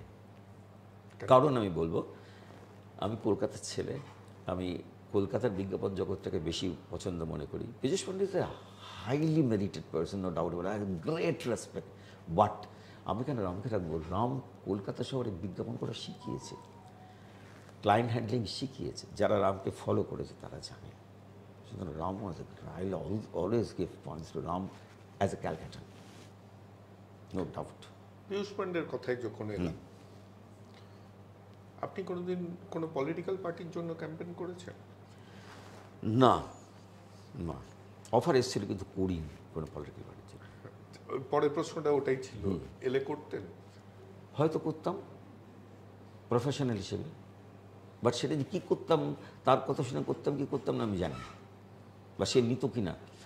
একটা যখন আমরা কলেজে স্টুডেন্ট ছিলাম, আর্ট কলেজে, তখন আমার পলিটিক্যাল পার্টির খুব পোস্টার করতাম, কারণ 10 টাকা দিত। সিপিএম কিছু দিত না, মানে কমিউনিস্টরা, কিন্তু কমিউনিস্ট 10 টাকা করে পোস্টার দিয়ে দিত। তা আমরা যা বলতে লিখে দিতাম, 10 টাকা পেতাম। সেটা একদম মজার একটা এক্সপিরিয়েন্স থাকতো। আর সিপিএমের ছেলেরা এলে আমরা বলতাম যে, ওরা টাকা পয়সা দিত না, বলতো তোদের রুটি খাইয়ে দেবো, আমার কিছু দরকার নেই, ভাই দাম করে দিচ্ছি। That's a different kind of thing. আচ্ছা, একটা জিনিস এবার আমাদের এইগুলো যে করতে পারি, কারণ অত তো পকেটের জন্যই তো, আমাদের কিছু স্পন্সরও থাকে, তার মধ্যে একজন হচ্ছে মণিপুরা আয়ুর্বেদা। ওকে। ওরা আপনার জন্য ও কিছু জিনিস পাঠিয়েছে। আচ্ছা। এক হচ্ছে আপনি হাঁটেন রেগুলার, তো ওদের ইউনিকনেস হচ্ছে ওরা কেমিক্যাল ফ্রি নয়, কেমিক্যাল ফ্রি বলে জগতে কিছু না, হয় না। তো ওরা গাছের নির্যাস থেকে জিনিসপত্র তৈরি করে। Very nice. তো এইটা হচ্ছে বাথ সল্ট। ও তো বাথ সল্ট সাধারণত আমার ধারণা ছিল শুধু বাথটাব থাকতে হয়, কিন্তু ওরা বললো যে না, পায়ে ব্যথা করলে গামলাতেও কিংবা মানে বালতিতেও যদি গরম জল দিয়ে বাথ সল্টটা দেয় তাহলে অনেক ব্যথা কমবে। Very nice. এইটা একটা। দ্বিতীয় হচ্ছে বডি ওয়াশ, এটা অ্যারোমেথেরাপিতে কাজে দেবে নাকি। Good for my daughter. তো আমার যাদেরকে দিয়েছি সবাই খুব খুশি হয়েছে, ব্যবহার করবেন, ওদের তরফ থেকেই আমাকে রিকোয়েস্ট করতে বলা হয়েছে। তো করলে জানালে আমি ওদেরকে জানিয়ে দেবো। ওকে, জানাবো। আর এবার আসি পরের প্রশ্ন। গিভেন আ চয়েস, আমি জানি advertising was a very strenuous life, কিন্তু ফ্যামিলি না কাজ? কাজ, of course, because in advertising your first love is your work, otherwise you are a failure, absolutely failure. You will have to ignore everything, only concentration. আমার কি করতাম, বাড়িতে এসে বইয়ের গপ্প, মেয়ের গপ্প সব শুনতে হতো, তো আমি রাত্রিবেলা সব ঘুমিয়ে পড়তে, যখন 1টা-1.5টার সময় আমিও ঘুমোতাম, উঠে পড়তাম, উঠে পড়ে কাজে বসতাম, কারণ that was my quiet time to think. So work is the, না, কারণ এটা বললেন, কিন্তু আমি আপনার মেয়ের সাথে যখন কথা বলছিলাম তখন আর একটা জিনিস শুনলাম, যেটা উনি বললেন যে অনেক দিন গেছে আমি বাবার সাথে দেখাই হয়নি, কারণ বাবা যখন কাজ থেকে ফিরেছে আমি ঘুমিয়ে পড়েছি, আবার আমি যখন বেরিয়ে গেছি তখন বাবার রেস্ট নিচ্ছে। তো এখন যখন কাজটা একটু কমেছে, অবসর জীবন, তবে আপনার মতন লোক তো অবসরে কখনো থাকবেন না, তখন ওর একটা প্রশ্ন আছে যেটা পাঠিয়েছে, বলছিল সবই তো জেনে নি, বাবার কাছে তো আমি, মানে আপনাদের খুব সুন্দর সম্পর্ক, কথা বলে বুঝলাম যে মনে যখনই কিছু জেগেছে তখনই আমি বাবার থেকে জিজ্ঞাসা করেছি। তাও আমার অভ্যেস একটু খোঁচানো, তো খুঁচিয়ে একটা প্রশ্ন বেরিয়েছে। She is also very creative person. হ্যাঁ, বাবা, তোমাকে আমার একটা প্রশ্ন, সেটা হচ্ছে যে তুমি আহ, যে কাজটাই করেছো সেটাই একটা আহ, অন্য লেভেলে গেছে। তুমি একজন পেইন্টার, প্রথম যেটা আহ, যে পরিচয় তোমার, কিন্তু আহ, আমি জানি তুমি অ্যাডভার্টাইজিংয়ে তোমার এত সময়, এত ইনভলভমেন্ট, এত ব্যস্ততা, যে কারণে তুমি পেন্টিংয়ে সেভাবে মন দিতে পারোনি। কিন্তু এখন যখন অবশ্য এখনও তো তুমি খুবই ব্যস্ত, বাট তাও আহ, এখন তুমি ছবি আঁকো না কেন? এটা আমার কাছে একটা প্রশ্ন, যে তুমি এত অসাধারণ তোমার পেন্টিং, কিন্তু তোমার পেন্টিং সেভাবে আমরা কেউ পেলাম না। এটা আমার নিজের কাছে একটা খুব খারাপ লাগা আছে। আমার সবসময় মনে হয় যে তুমি পেন্টিং করো না, কারণ আমার খুব ইচ্ছে করে তোমাকে অ্যাজ এ পেইন্টার দেখতে। তো এই প্রশ্নটা আমার থেকেই গেছে আর কি সবসময়, যে তুমি পেন্টিংয়ে কেন আরও সময় দিলে না? এটাই হচ্ছে যে অ্যাডভার্টাইজিং অ্যাডভার্টাইজিং করে দৌড়ে আপনার শিল্পী সত্তাটা কোথাও পিছনে চলে গেল না তো? না, যায়নি, যায়নি। আমি বোধহয় একমাত্র অ্যাডওয়ার্ল্ডের লোক এখনও যে রেগুলার এক্সিবিশন দেখে, রেগুলার পেন্টারদের সঙ্গে মেশে এবং তাদের সঙ্গে ইন্টারাক্ট করে। তারা অনেকে আমার কাছ থেকে মতামত চায়। আমি এ ব্যাপারে অনেক লেখালেখি করেছি, কারণ আমি পেন্টিং ওয়ার্ল্ডের সঙ্গে ভীষণভাবে জড়িত। ইভেন সীমা আর্ট গ্যালারি, আপনার আমাদের Birla academy art gallery regular invite করে আমাকে তাদের যে কোনো পেন্টিংয়ের প্রোগ্রামে। ইভেন সীমা আর্ট গ্যালারির যে ডিরেক্টর রাকিব সরকার আমাকে অনেকবার বলেছে, মৃত্যুঞ্জয় তুমি ছবি আঁকো না কেন? রামানন্দ বন্দ্যোপাধ্যায় তো মানুষ আমার খুবই সম্মানে, আমাকে খুব স্নেহ করেন। তিনি সবসময় বলতেন, মৃত্যুঞ্জয় তুমি ছবি আঁকো, ছবি আঁকার জন্য সময় দাও। কিন্তু আমি দিইনি। এরা আমার ভেতরে এখন একটা অতৃপ্ত বাসনা হয়েছে ভীষণভাবে। এখন যত বিজ্ঞাপন জগৎ থেকে সরে এসেছি, তখন এটা আমার ভেতরে কাজ করছে। এখন আমাদের ছবি আঁকতে হবে, হয়তো আমি শুরু করবেন? শুরু করবো। I would love to do that. শুনে ভালো লাগলো। আমরা যাব দেখতে এক্সিবিশন হলে। হ্যাঁ, নিশ্চয়ই। যদি দেখার মতো হয় দেখবেন হ্যাঁ, নিশ্চয়ই। অবশ্যই দেখার মতন হবে। আপনি তো এমনিতে আমি তো পাঠাবো, আমার কিছু ছবি artist আপনাকে পাঠিয়ে দেবো।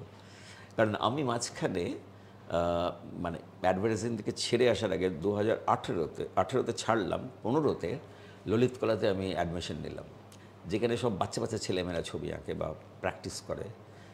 তা আমার এত বয়স ওর অবাক হয়েছিল, আপনি অ্যাডমিশন নিচ্ছেন কেন? আমি ওদের সঙ্গে একটু মিশতে চাই। ওদের যে ফ্রেশ মাইন্ড, ওরা যে ছবি আঁকে, ক্রিয়েট করছে, গ্রাফিক ডিজাইন করছে, স্কাল্পচার করছে, সেরামিক্স করছে, I want to spend an year with them. They are very happy and I enjoy to the help. ওই বাচ্চা ছেলে মেয়েগুলোর সঙ্গে 1 বছর। তারপরে যখন সেকেন্ড ইয়ারে যখন ওরা নাম এন্ট্রি করার জন্য আমি বললাম, আমরা রিনিউ করে নিলাম না। বলে কেন? বলে আমি একজনের জায়গা আটকে রেখেছি। আর একটা ইয়াং ছেলে স্কাল্পচার হতে পারে, পেন্টার হতে পারে, লেট হিম কাম। আমার এক্সপিরিয়েন্স হয়ে গেছে, আই এম নাও। সেই সময় আমার 2টো কাজ আপনাকে পাঠাবো, আপনি দেখবেন। ওদের সঙ্গে বসে বসে করেছি। আচ্ছা, এবার কয়েকটা কথা বলে এবার ইতি টানবো। দেখুন, আবার ফিরছি যে অ্যাডভার্টাইজিংয়ের কোয়ালিটির উপরে। আমরা যারা ডিজিটাল স্পেসে কাজ করি, অনেকেই না এখন পার্সেন্টেজ অফ সেলসের উপরে পয়সা নিই। তো এই ট্রেন্ডটা যখন আসছে, এবং আর্টিফিশিয়াল ইন্টেলিজেন্স নিয়েও আমাদের কথা বলাটা বাকি আছে, তো তখন আবার আমি ওইখানে, কারণ এটা আমাকে খুব ডিস্টার্ব করে যে পার্সেন্টেজ অফ সেলসে যদি পয়সা নিই, তাহলে কি সত্যি আমরা ক্রিয়েটিভ অ্যাড আর কোনোদিন বানাবো? এটা খুব সুন্দর একটা প্রশ্ন করেছেন। দেখুন, আমাদের ভাবতে হবে আমরা যে মুভ করছি যে কোনো ক্ষেত্রে, মানুষ যা চাইছে সেটাকে বেস করে আমাদের মুভ করতে হচ্ছে। যদি আমি সেটা না করি, তাহলে আমি out of the game totally. So এখন যে গেমে যেরকম ডিমান্ড হয়, দেখুন একসময় বিজ্ঞাপনে শুধু ইলাস্ট্রেশন হতো, তখন থট প্রসেস বেশি ছিল না, সেরিব্রাল ব্যাপারটা ছিল না। সেই জন্য এখন পুরনো এই শিগগিরই আমরা একটা এক্সিবিশন করবো অন্নদা মুন্সিকে নিয়ে। অন্নদা মুন্সি ইজ মানে ফাদার অফ ইন্ডিয়ান অ্যাডভার্টাইজিং। তো যত কাজ দেখবেন তার মধ্যে দেখবেন এই ডিজাইন বা ইলাস্ট্রেশন ওইগুলো, এই যে আমাদের বিখ্যাত ইলাস্ট্রেটর যিনি মারা গেলেন, পেইন্টার রণনারায়ণ দত্ত, তাকে বিজ্ঞাপন জগতে তার একটা শুধু জায়গা আমি দেখেছি, আমি বিজ্ঞাপন শেখার পরে, যে সেখানে কোনো মানে সেরিব্রাল ব্যাপার নেই, শুধু ইলাস্ট্রেশন, বিউটিফুল ইলাস্ট্রেশন। সুতরাং সেই সময় মানুষের ওইটাই নিড ছিল প্রবাবলি। তারপরে একটা সময় এলো যখন ক্রিয়েটিভিটি, যেটা একটা প্রাইম টাইম ছিল 80s 70s, হ্যাঁ, ইভেন 90s, আর্লি 90s, যখন এইসব টেকনোলজির উৎপাত কম ছিল। Technology is important, but the man behind the technology is the most important. তা নাহলে টেকনোলজি তো টেকনোলজি হয়। আপনি দেখেছেন কিনা জানি না 2001 স্পেস অডিসি, দ্যাট স্ট্যানলি কুব্রিকের বিখ্যাত ফিল্ম, যে at last the super computer বলছে I am tired. So that is it. Technology একটা সময় হাল ছেড়ে দেবে, পারবে না, কারণ মানুষ এত বেশি এত কুইক ব্যাপারটা নিয়ে এগোচ্ছে, হয়তো এখন নিড আছে বলে এগোচ্ছে। তেমনি আমাদের বিজ্ঞাপন জগতে এই যে ব্যাপারটা বললেন যে economics is a big thing. সুতরাং সেটার সঙ্গে তাল মিলিয়ে আপনাকে চলতে হবে, নাহলে আপনি টিকতে পারবেন না। আপনি আর্টিস্ট হন, কোনো ক্ষতি নেই, কেউ আপনাকে চ্যালেঞ্জ করবে না, আপনার মতো আপনি কাজ করবেন। But here is a different. আমার একটা শিগগিরই কালকেই বোধহয় আমাকে একটা ইন্টারভিউতে বুঝতে হবে এই সাবজেক্টের উপরে, যে আর্ট অ্যান্ড অ্যাডভার্টাইজিং, এইটা নিয়ে। এখন ইউএসএ থেকে ভদ্রলোক কালকে অনলাইনে আমার থেকে ইন্টারভিউ নেবেন, নিয়ে সেটা কী করবেন আমি জানি না। সো আর্ট অ্যান্ড অ্যাডভার্টাইজিং লিখতে গিয়ে, পিপিটি করতে গিয়ে আমি এটাই দেখলাম যে দুটো কিন্তু ভীষণভাবে correlated. But then art, it is absolutely your own thing, but advertising is not your own thing. It based on the client's need, otherwise you are nowhere. এইটা নিয়ে একটা এই সপ্তাহে ইনফ্যাক্ট আমাদের আপলোড করা হয়েছে, দেবাশিস দেবের সাথে কথা বলেছিলাম। উনিও তো অ্যাপ্লাইড আর্টই পড়েছেন, গভর্নমেন্ট আর্ট কলেজে। ওনাকেও জিজ্ঞাসা করেছিলাম যে ফাইন আর্টসের সাথে একটা সবসময় একটা ক্লাস থাকে। উনি বললেন যে হ্যাঁ, ওরা একটু আমাদের নিচু চোখে থাকে। উনি একটা প্রশ্ন ছুড়ে দিয়েছিলেন, কোনোদিন ফাইন আর্টসের কাউকেও জিজ্ঞাসা করব যে নিজের মেয়ে কিংবা ছেলের বিয়ের কার্ড বানানোর সময়ও কি ওনারা ওনাদের মতো নাট করবেন না আমাদের মতো নাট করবেন? উত্তর দেবো? হ্যাঁ হ্যাঁ, না দেখুন, এটা দুটো খুব different subject. Graphic art is something, advertising is something. Graphic art is part of advertising. সুতরাং অ্যাডভার্টাইজিং কথাটার সঙ্গে এই রিলেশনশিপটা চলবে না। গ্রাফিক আর্ট, একটা কার্ড ডিজাইন হচ্ছে গ্রাফিক আর্ট, ওকে। সেখানে আমি একটা ক্লাসিক্যাল পেন্টিং ইউজ করব না আমার গ্রাফিক ডিজাইন। আমাকে আমার এক বন্ধু এসে বলেছিল আমার কার্ডের ডিজাইনটা করে দিতে দুটো হাত করা, কারণ we are getting Tide up together. হাত করা, হাত করা কেন বলে, এটা একটা আমার এটা ইচ্ছে দেখানো, ঠিক আছে, সেটা অন্য জিনিস, এটা আমি গ্রাফিক ডিজাইন করে। ওরা প্রশ্নটা অনেকখানি সারিয়াল অ্যাবস্ট্রাক্টেড না গেল, কিন্তু এটা বিয়ের কার্ড বলে যে রেফারেন্সটা দিয়ে তার সঙ্গে এটা যায় না, ওটা ইজ এ গ্রাফিক আর্ট। সুতরাং advertising and painting is a two different parts, absolute. But আমি যে লেকচারটা, আমার এটা কবে জানাবে জানি না, কালকে আমার ইন্টারভিউ আছে, তাতে আমি দেখেছি ইভেন দালি, হ্যাঁ, সালভাদর দালি use to do lot of advertising work. আরও অনেক আর্টিস্ট আছে, তুলে লুত্রে তো বটেই, ওর মানে ও জানতেই পারলো লোকে ওকে ওই মোলারুজের কাজ দিয়ে। তো advertising, that is 19th century, it started with advertising. So famous painters এখনও ইউরোপ আমেরিকাতে অ্যাডভার্টাইজিং আর্ট আর এর মধ্যে তফাৎ দেখে না ওরা। Creativity is creativity, be it advertising আর বিট পেন্টিং, ডাজন্ট ম্যাটার। তো এইটাকে বুঝতে হবে। কামিং ব্যাক টু অ্যাডভার্টাইজিং, একটা আমার জন্য খুব হেল্প করবে। ক্যাম্পেইন থেকে ক্যাম্পেইন, সবসময় তো একটা ক্যাম্পেইনে কাজ করা সম্ভব হয় না। এই সুইচ অন অফটা কিভাবে হওয়া যায়? আমি ঠিক প্রশ্নটা বুঝতে পারলাম না, আরেকবার বলুন। ধরুন একসাথে 3টে ক্যাম্পেইনে কাজ করা হচ্ছে, মানে 3টে ডিফারেন্ট ক্লায়েন্টের? ও আচ্ছা আচ্ছা, হ্যাঁ। তো সেখানে একটা চিন্তাধারা অন্যটাতে যাতে না ঢোকে, এই যে সুইচ অন সুইচ অফ হওয়া, এইটার টেকনিকটা কি? দেখুন, আমি যেমন বহু ইভেন থটশপে ডিফারেন্ট ক্লায়েন্টের কাজ করেছি, ডিফারেন্ট। কিন্তু যখন আপনি ধরুন শুজের ক্যাম্পেইন করছেন, তখন will have to get absorbed with that product. তারপর আপনি যখন হয়ে গেল, you are free, you come out and take your product, হয়তো সেলফোনের বিজ্ঞাপন করবেন। ওটাই সঙ্গে সঙ্গে যদি সাইমালটেনিয়াস দুটো ক্যাম্পেইন এসে গেল, হয় না, অত তাড়াতাড়ি করতে পারেন, তখন কোয়ালিটি থাকে না। Have to give some time to think. কারণ ওই যে বললাম না, প্রোডাক্টটাকে বুঝতে হবে, ক্লায়েন্টের নিডটাকে বুঝতে হবে। তো সেই কুল ডাউন পিরিয়ডটা একটা খুব জরুরি। But not, you don't need much. একটা পার্টিকুলার স্টেজে যখন আপনি অ্যাবসলিউটলি মানে babbling with your ideas and you know, তখন কিন্তু খুব একটা সময় নেয় না। কারণ আমি নিজেকেই দিয়ে দেখেছি, এসে যায়। That depends on, how much, you can absorb and how much you can, produce, that depends. এবার একটা খুব পার্সোনাল প্রশ্ন করব। হ্যাঁ, বলুন প্লিজ। বকেও দিতে পারেন আপনি। Absolutely. আমার বয়স just Yeah. 50 হয়ে গেল আমার এখন? আমার। আচ্ছা। তো আস্তে আস্তে চুল কমতে থাকছে। আপনি অ্যাডভার্টাইজিং এর, এটা হাসির চলে, কিন্তু তাও মানে আপনার কোনো ক্লায়েন্টের প্রোডাক্ট না কিসের আপনার এত সুন্দর চুলটা থাকলো? Lovely question. আমি লেকে হাঁটতাম রোজ সকালে, গত লাস্ট 40 বছর 50 বছর ধরে লেক হচ্ছে আমার সকালবেলার দারুণ। তা একদিন আমি হাঁটছি, এক বৃদ্ধ ভদ্রলোক লাঠি নিয়ে দাঁড়িয়েছিলেন। আমাকে বললেন, একটু দাঁড়ান। আমি দাঁড়ালাম। বলে, আপনি রোজ আপনি অপেক্ষা করি। তার মাথা অনেক সাদা চুল। তিনি বলে, একটা মাথার চুলে একটু হাত দেবো আপনার চুলে? হ্যাঁ, কিন্তু কেন? বলে, এত ভালো লাগে আমাদের এই সাদা চুলটা। That was height of it. Now আপনি কি বললেন চুলটা মেনটেন করলেন? আমি জানি না, আমার চুল অনেক ছোটো বয়সে কিছু পেয়েছি। করেন? পূর্ব কী করার উপায় নেই।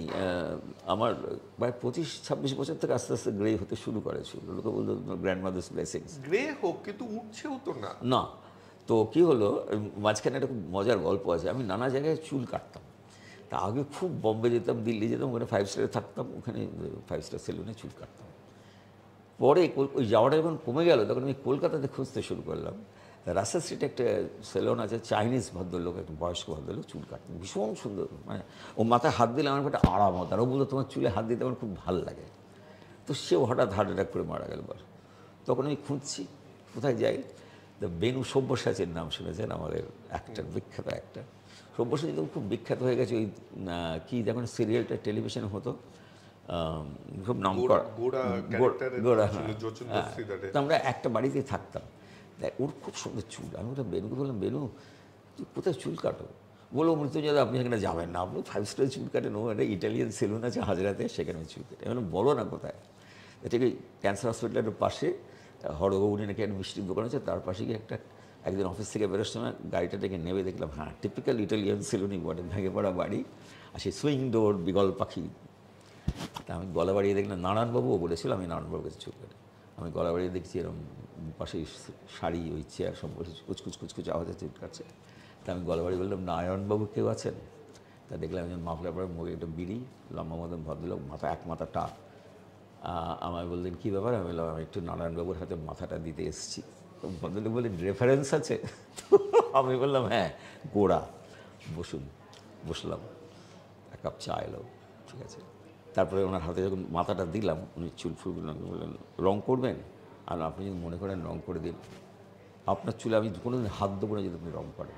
আমি কেন? তো টাকা পাবেন বেশি রং করার জন্য। বলে, হতে পারে, কিন্তু এই চুল যদি আপনি কিছু অন্য কিছু করেন, আমি হাত দেবো না, আগে বলে দিন আমাকে। আমি বললাম, না, তাহলে আমি দেবো না। So that was the thing. পরে অনেক বছর চুল কাটতে ও হার্ট অ্যাটাক করে মারা যায়। তো তারপরে আমি একটা খুব খারাপ জায়গায় চুল কাটি, আমার ওটা মোটেই ভালো লাগে না, হাবিব। তা সেখানে একটি ছেলে আছে, আমার ভীষণ ভালো লাগে। ছেলেটা মিষ্টি, এত সুন্দর চেহারা, এত সুন্দর করে খুব রেসপেক্ট করে আমাকে চুল কাটে। তা সে সবসময় বলে যে, আপনি কোনো অন্য কোথাও যেন চুল কাটবেন না, আমার কাছে চুল কাটবেন। যদিও আমি এখন একটা বাংলার সেলুনে আবার যেতে চাই, বাট এছাড়া আমি চুল নিয়ে খুব বেশি একটা কিছু করি না। কারণ আমি নিজে ওই দ্বিধায় আছি যে টাক পড়ে গেলে পুরো ন্যাড়া হয়ে যাব, কারণ এখন মা বাবা কেউ নেই। পুরো ন্যাড়া হবেন, ওটা একটা আলাদা ক্লাস। তাই বলছেন? কোনো ক্ষতি নেই। তাই এরপরে যদি হুট করে দেখেন যে আমার আর চুল নেই, তাহলে বুঝবেন যে পরামর্শটা কোথা থেকে এসেছে। ওটা কোনো অসুবিধা নেই। আমি তো মাঝে মাঝে ভাবি চুল কেটে ফেলে সব ন্যাড়া হয়ে যায়, বেশ মজা, পরিষ্কার। না, আপনার চুলে ন্যাড়া হওয়ার কোনো কারণ না, মনে হয়। শেষ প্রশ্ন, সাফল্যর অনেক কিছু শুনলাম,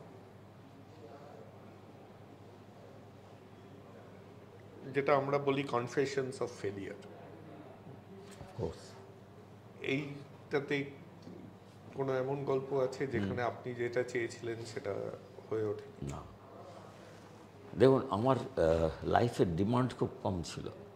আমার একটা ইচ্ছে ছিল সারা পৃথিবীর বেস্ট মিউজিয়ামগুলো দেখব।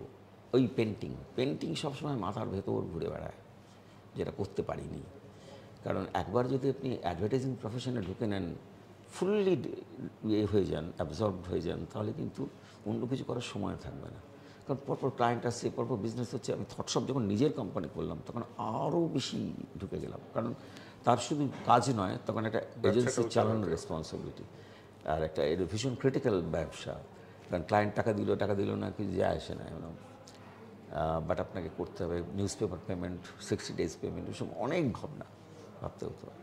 তো সুতরাং আমি তখন কিন্তু ওই কন্ট্যাক্টটা রেখে গেছি, আর্টিস্ট ফ্রেন্ড, প্রচুর এক্সিবিশন দেখো, বম্বে, দিল্লি, যেখানে যেতাম, যেখানে এক্সিবিশন হচ্ছে আমি চলে যেতাম, গিয়ে দেখে আসতাম। ওকে, এটা একটা বিরাট গ্যাপ। আমার সারা পৃথিবী ঘুরে আমার ইয়ে দেখা হয়নি। বহু আত্মীয় স্বজন পৃথিবীর চারদিকে, তারা কতবার ইনভাইট করেছে, এসো দেখো, সমস্ত কিছু ফ্রি তোমার জন্য, যেতে পারিনি। আমি ইসকনের সঙ্গে খুব যুক্ত ছিলাম। ইসকনের সঙ্গে যুক্ত ছিলাম না, ইসকনে এক মহারাজ ছিলেন আমারই বয়সী, ভক্তিচরণ মহারাজ। সে এক অসম্ভব সুন্দর মানুষ। তিনিও জার্মানিতে থাকতেন, ইঞ্জিনিয়ার, কিন্তু ওই ছোটোবেলা থেকে একটা ইনক্লিনেশন ছিল। তা প্রভুপাদের সঙ্গে দেখা হওয়ার পরে সব ছেড়ে মারা গেল। তিনি আমার কাছে খুব আসতেন, আমাদের বাড়িতে আসতেন। আমার মেয়েও আর্টিস্ট, আমার স্ত্রীও আর্টিস্ট, ওনার খুব ভালো লাগতো আমাদের কোম্পানিটা। তা প্রায় বলতেন, মৃত্যুঞ্জয়, আমাদের লন্ডনে খুব ভালো একটা মিউজিয়াম আছে, তুমি ওখানে কিউরেটর হয়ে চলে যাও, তুমি ওখানে থাকো, তুমি কেন সারা পৃথিবীটা দেখবে না, তুমি ইসকনের হয়েই দেখো না, আমরা এইসব তোমাকে দেখাবো। কিন্তু আমি দেখলাম যে ওই একটা সংসারের বাঁধন আমাকে আটকে দিল। মেয়েকে সুন্দর করে মানুষ করতে হবে, তারপর দেখুন ওটা ইনক্লিনেশন ইজ ডিফারেন্ট, ওটা ক্রিয়েটিভ ইনক্লিনেশন। ভালো ডান্সার, তাকে ডান্স লাইনে এস্টাবলিশ করা, it's a huge expensive affair. তখন আমি ওই দিকটাই নজর দিলাম বেশি, আমার দিকে দিইনি। কিন্তু এখন মনে হয় হয়তো আর একটু স্বার্থপর হলে ওইটা আমার ফুলফিল হতো। টাকা প্রচুর খরচা করেছি। ইভেন সেদিন আমার এক ক্লায়েন্ট, বহু পুরনো ক্লায়েন্ট, তার ম্যানেজিং ডিরেক্টর কথায় আমি বললাম, Mrityunjay, you have sacrificed your self for your daughter. আমার মেয়ে নিয়ে মেয়েকে খুব ভালোবাসেন, এই কথা ছিল, তুমি এটা ভুলে যেও না, তুমি অনেক কিছু করতে পারতে, বা সারা পৃথিবীতে অনেক কিছু তোমার এক্সপিরিয়েন্স করতে পারতে। ওটা আমি তাহলে ক্যানভাস নিয়ে বেরিয়ে পড়ুন। হ্যাঁ, দেখতে হবে, ভাবতে হবে। এখন কিরম জানেন তো, এখন কতগুলো ফ্যামিলি বাইন্ডিংস, আমার স্ত্রী খুব একটা সুস্থ না, সুতরাং আমার ওই ব্যাপারটা, কারণ সারা জীবন তাকে নেগলেক্ট করেছি, এখন নেগলেক্ট করাটা একটা আমার খুব কনসেন্সে লাগে। কারণ আমি যদি ক্যানভাস নিয়ে বেরোতে আমাকে ওকে নেগলেক্ট করতে হবে totally. But the prime time I have neglected her A lot because of my profession. যেটা আমার মেয়ে বলেছে, খুব ঠিকই বলেছে। আমার দর্শকরা জানে শেষ প্রশ্ন বলার পরে একটা প্রশ্ন থেকেই যায়, কারণ যতই লিখে আনি ভুলেই যাই। আপনার মেয়ের সাথে কথা বলছিলাম, মানে আপনি আপনার পিতার যোগ্য ছেলে, এই থেকেই বোঝা যায় যে আপনার মেয়ে বললেন যে ক্লাস 8-এর পরে ফর্মাল এডুকেশন থেকে উনি উইথড্র করেছেন। তো আমি জিজ্ঞাসা করলাম, ডিসিশনটা কি আপনার ছিল? বললো না, মায়ের ছিল, কিন্তু বাবা ফুল ফ্লেজের সাপোর্ট করেছে, কারণ আমি নাচ নিয়ে ভালোবাসি, এর জন্য নাচে কনসেন্ট্রেট করতে আমাকে পাঠভবন থেকে উইথড্র করা হয়েছে। এবার এই যে জিনিসটা, এটা আপনি কতখানি আপনার মেয়ের জন্য তো করেছেন, এবং এটা শুনতে খুব রোমাঞ্চকর লাগে, কারণ আমরাও তো সবাই পিতা, আমরাও কিন্তু ভয় পাই। তার জন্য মিডিওক্রিটিকে আমরা বেশি গুরুত্ব দিই দেন এক্সেলেন্স ইন ওয়ান ফিল্ড। যে বাবা কিছুভাবে ইঞ্জিনিয়ার, ডাক্তার হওয়াটাও ওই মিডিওক্রিটি, কেউ মানে বিরাট কিছু হওয়ার জন্য বলে না। তো এই বলটা কোথা থেকে আসে? আমার বাবার কাছ থেকে এসছে। আমাকে 63-তে একটা মধ্যবিত্ত পরিবারের বাবা, সরকারি চাকরি করা, 5 ছেলে মেয়েকে মানুষ করছেন। আবার বলছি স্যার, 5 ছেলে মেয়ে ছিল তার, বড় ছেলে আপনি ফেল করলে আরো 4 জন ছিল, হ্যাঁ, কিন্তু আপনার তো 100। But that has worked in my mind. কারণ আমি দেখলাম ওর যখন ইনক্লিনেশন, বড় বড় গুরুরা বলছে যে এই সাংঘাতিক, এর হবে, একে তৈরি করো, তখন আমি দেখলাম হোক, তৈরি হোক না, কী হয়েছে। কারণ আমি তখন যে পজিশনে আমার মনে আছে ঠিক আছে ও ফেল করলে কী হবে, এবং আমি জানতাম ফেল করা খুব কঠিন, কারণ ও তখন স্কাল্পচার করছে, ও তখন দারুণ পেপার স্কাল্পচার করে, তখন লেখে, অসম্ভব ভালো লেখে। মানে ওটা নিয়ে সানন্দাতে আর্টিকেল বেরিয়েছিল ওর কাজ, অন্যান্য কাগজেও বেরিয়েছে ওর ওই পেপার স্কাল্পচার নিয়ে। মানে ইনক্লিনেশন টুয়ার্ডস আর্ট। তো আমি জানতাম এটা না হলে ওটা হবে, এটা একটা কনফিডেন্স। অবাক হলাম যে এইটা আপনি ট্রিগার নন, নো, আপনার স্ত্রী trigger. She is an also artist. এবং ও দেখেছে যে আমাকে বিয়ে করার অনেক আগে থেকে আমরা একসঙ্গে আর্ট কলেজে পড়তাম। আমি তখন কী ছিলাম, বাবা কী বলতেন, কীভাবে ইন্সপায়ার করে আর্ট কলেজে এনেছেন, পরে আমার যে স্টেপগুলো সব দেখে ওরও একটা কনফিডেন্স ছিল, ঠিক আছে একটা কিছু হবে। কারণ এই জিনিসটাই আমায় কোয়েশ্চেন করেছিল। মধুবনী তখন সবে একটু একটু নাম হচ্ছে নাচে, ইয়ে থেকে দূরদর্শন, তখন তখন শুধু দূরদর্শন ছিল, ওদের দিল্লি থেকে একটা প্রোগ্রাম হতো ইউথ টাইমস বলে, তো সেইটা ওটা ফিচার করবে বলে ওরা কলকাতায় থেকে শুটিং করছিল। তা ওর নানা রকম এই সমস্ত কাজ, ক্রিয়েটিভিটি, ছবি আঁকা, স্কাল্পচার সব করতে করতে লেখা, আমাকে ফোন করলো অফিসে, আপনি একবার আসুন, আপনাকে আমরা কিছু কোয়েশ্চেন করবো। The same question, same question, এটা করতে পারতেন। তখন আমি বললাম যদি আমার বাবা পেরে থাকেন, এটা তো আমার ভেতরে কাজ করছে, very, and believe me their job fail, মানে আমার লাইফ হিস্ট্রিটা শুনে বলে then we have nothing to tell. এবার একদম প্রমিস, শেষ প্রশ্ন, আরও শেষ প্রশ্ন একটাই, ইয়া, কারণ এটাই আমাদের উদ্দেশ্য এটা করার। এই প্রশ্নটা না করলে ওকে প্লিজ অসমাপ্তা থেকে যায়। প্লিজ। কোনো এক সময় একজন অ্যাড ফিল্ম বানান একজন নির্দেশক, কলকাতার একটা বড় ব্র্যান্ডের অ্যাড করবে, উনি লেক গার্ডেন্সের কাছে অফিস, বললো বম্বে যাচ্ছি। কেন? বললো ওই ব্র্যান্ডের সাথে একটা অ্যাড ফিল্ম নিয়ে আলোচনা আছে, বাইপাসের ধারে অফিস, বম্বে যেতে কেন হচ্ছে? তখন সে একটা গুরুত্বপূর্ণ কথা এখনো আমার কানের মধ্যে ঢুকে আছে যে অনিমেষ, আমি যদি বাইপাসটা পেরোই তাহলে আমি ফিল্মটার জন্য 5 লাখ টাকা পাবো, বম্বেতে গেলে 25 লাখ টাকা পাবো, আমার একটা শুধু টিকিট ভাড়া খরচ আছে, এর জন্য মিটিংটা আমি বম্বেতেই করব।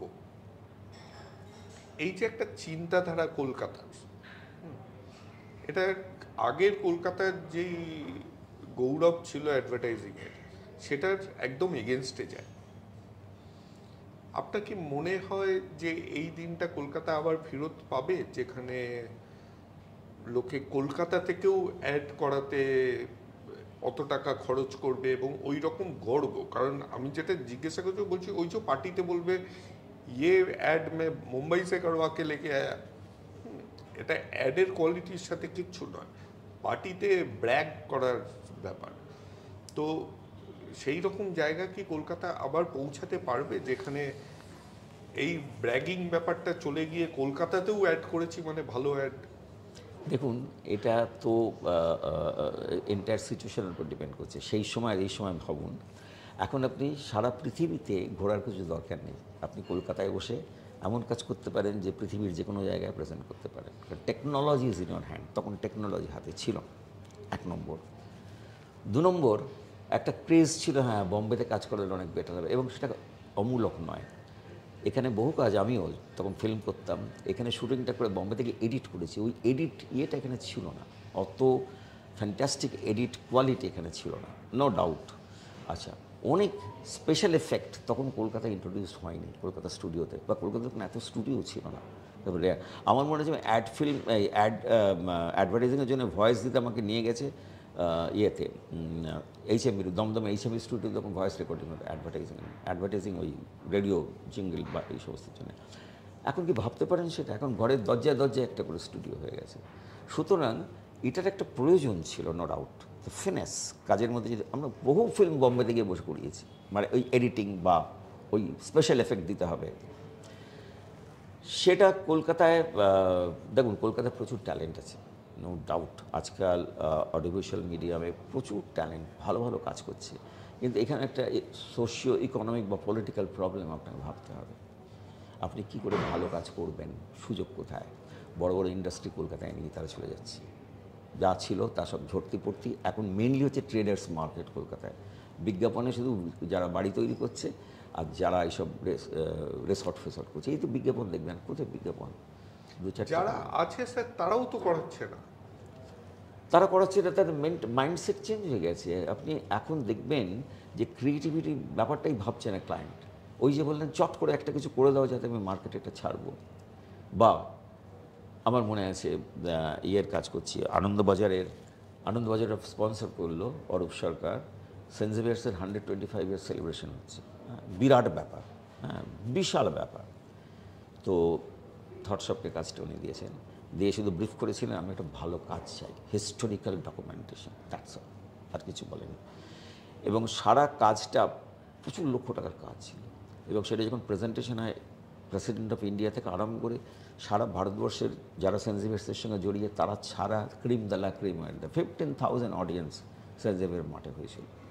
এবং তখন অডিও ভিজুয়ালে আই মাস্ট টেল ইউ, কলকাতাতে অডিও ভিজুয়ালটাকে যে তুলেছে হাতে করে সে হচ্ছে দলীপ কাক্কর। অসাধারণ অডিও ভিজুয়াল নলেজ ছিল তার। সে ওই প্রেজেন্টেশনটা করিয়েছিল, মানে ওর হেল্প না পেলে এটা হতো না definitely. 60 feet wide screen and 20 feet high,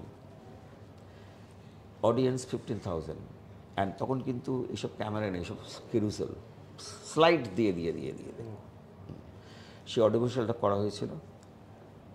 তার একবারও ক্লায়েন্ট তাতে মাথা ঢোকায়নি কী করেছেন, একবার শুধু শুনেছিল যে তোরা কী করছে, ব্রিফটা বলে। আমরা রেগুলার স্টাডি করেছি ডিফারেন্ট জায়গায় গিয়ে, যে সুইটস ইন ইন্ডিয়া তার হিস্ট্রি স্টাডি করেছি, সব কিছু করে টোরে। ও দেখলো প্রেজেন্টেশনের আগের দিন যেদিন মানে ইয়ে চলছে, টেস্ট রান চলছে, ও শুধু দেখে বলেছিল জমে দই, ব্যাস। দিস ইজ এ ক্লায়েন্ট, কখনো ইন্টারফেয়ার করেনি। প্যাটার্ন ট্যাঙ্ক কোনো দিন আমাদের কাছে ইন্টারফেয়ার করেনি। দ্য ডে ওয়ান যেই ব্র্যান্ড নেমটা করে বললাম যে this is the reason why pattern set, I don't want to know anything, which is go ahead, whatever you want to do. Century ply another Sanjay Agarwal, তার শুরু থেকে 60 লক্ষ টাকার বাজেট থেকে 5 কোটি টাকার বাজেটে কাজ করেছে, কোনো দিন ইন্টারফেয়ার করেনি। হোয়াট এভার ইউ নো, শুধু তাই না, চেক পৌঁছে দিয়ে যেত অফিসে। তাই ইনি আমার একটা লেখা আছে, আমি এটা পাবলিশ করবো, যে clients of you know in 80s and 90s, magnificent clients. Client যখন কাজ করতাম, সনৎ লাহিড়ী, ডানলপ দেখতো, what a client he was, কি রেসপেক্ট দিত ক্রিয়েটিভ পিপলকে। অটোমেটিক্যালি আপনার কোয়ালিটি তখনই হয় যখন দুটো হাত না জোড়া করলে তো তালি হয় না। Client and the agency, they will have to work hand in hand, then batch. এখন তো তালি, আমি টাকা দিচ্ছি তুমি যা করো। ওই ডাক্তারের মতো যেটা ইয়ে করতে এসেছিল না, ক্লিনিক, ফার্টিলিটি ক্লিনিক, আমি টাকা দিচ্ছি তুমি যাই, বলছে I am giving you money. I said I don't want you money, you just go, you are cheating people. তো that is the thing, that is up to you and up to the client. সেই client কোথায় পাবেন এখন যে আপনাকে বলবে যে Mrityunjoy do whatever you like, and তখন মৃত্যুঞ্জয়ের রেসপন্সিবিলিটি অন্যরকম হয়ে যায়। খুব ভালো লাগলো। আমারও খুব ভালো লাগলো, লাভলি কোয়েশ্চেন্স। একটা জিনিস আমরা আবদার করি, ওটা মাস্টার ক্যামেরা। তো আমাদের তুরি ফিল্মস যে চ্যানেলটা আছে, আপনার তো অনেক ফলোয়ার, তো আপনি যদি একটা বলে দেন যে কেমন লাগলো অভিজ্ঞতাটা। তুরি ফিল্মসকে ধন্যবাদ আমার এত কথা শোনার জন্যে, এবং এই যে ইনিশিয়েটিভটা তুরি ফিল্মস নিচ্ছে, এটা সবার কাজে লাগবে, শুধু যারা শিখছেন তারা না, যারা শিখেছেন। এবং আজকে আমি যে বললাম, এখানে যারা কনজিউমার, আপনারা মনে রাখবেন অ্যাডভার্টাইজিং বেঁচে থাকে কনজিউমারদের উপরে, তাদের অনেক শেখার আছে, আপনারা শিখবেন। তুরি ফিল্ম এইভাবে আরও এগিয়ে চলুক। আপনারা কিন্তু এই চ্যানেলটাকে সাবস্ক্রাইব করুন, তাহলে অনেক ভালো ভালো জিনিস ভবিষ্যতে পাবেন। ধন্যবাদ, নমস্কার। ধন্যবাদ।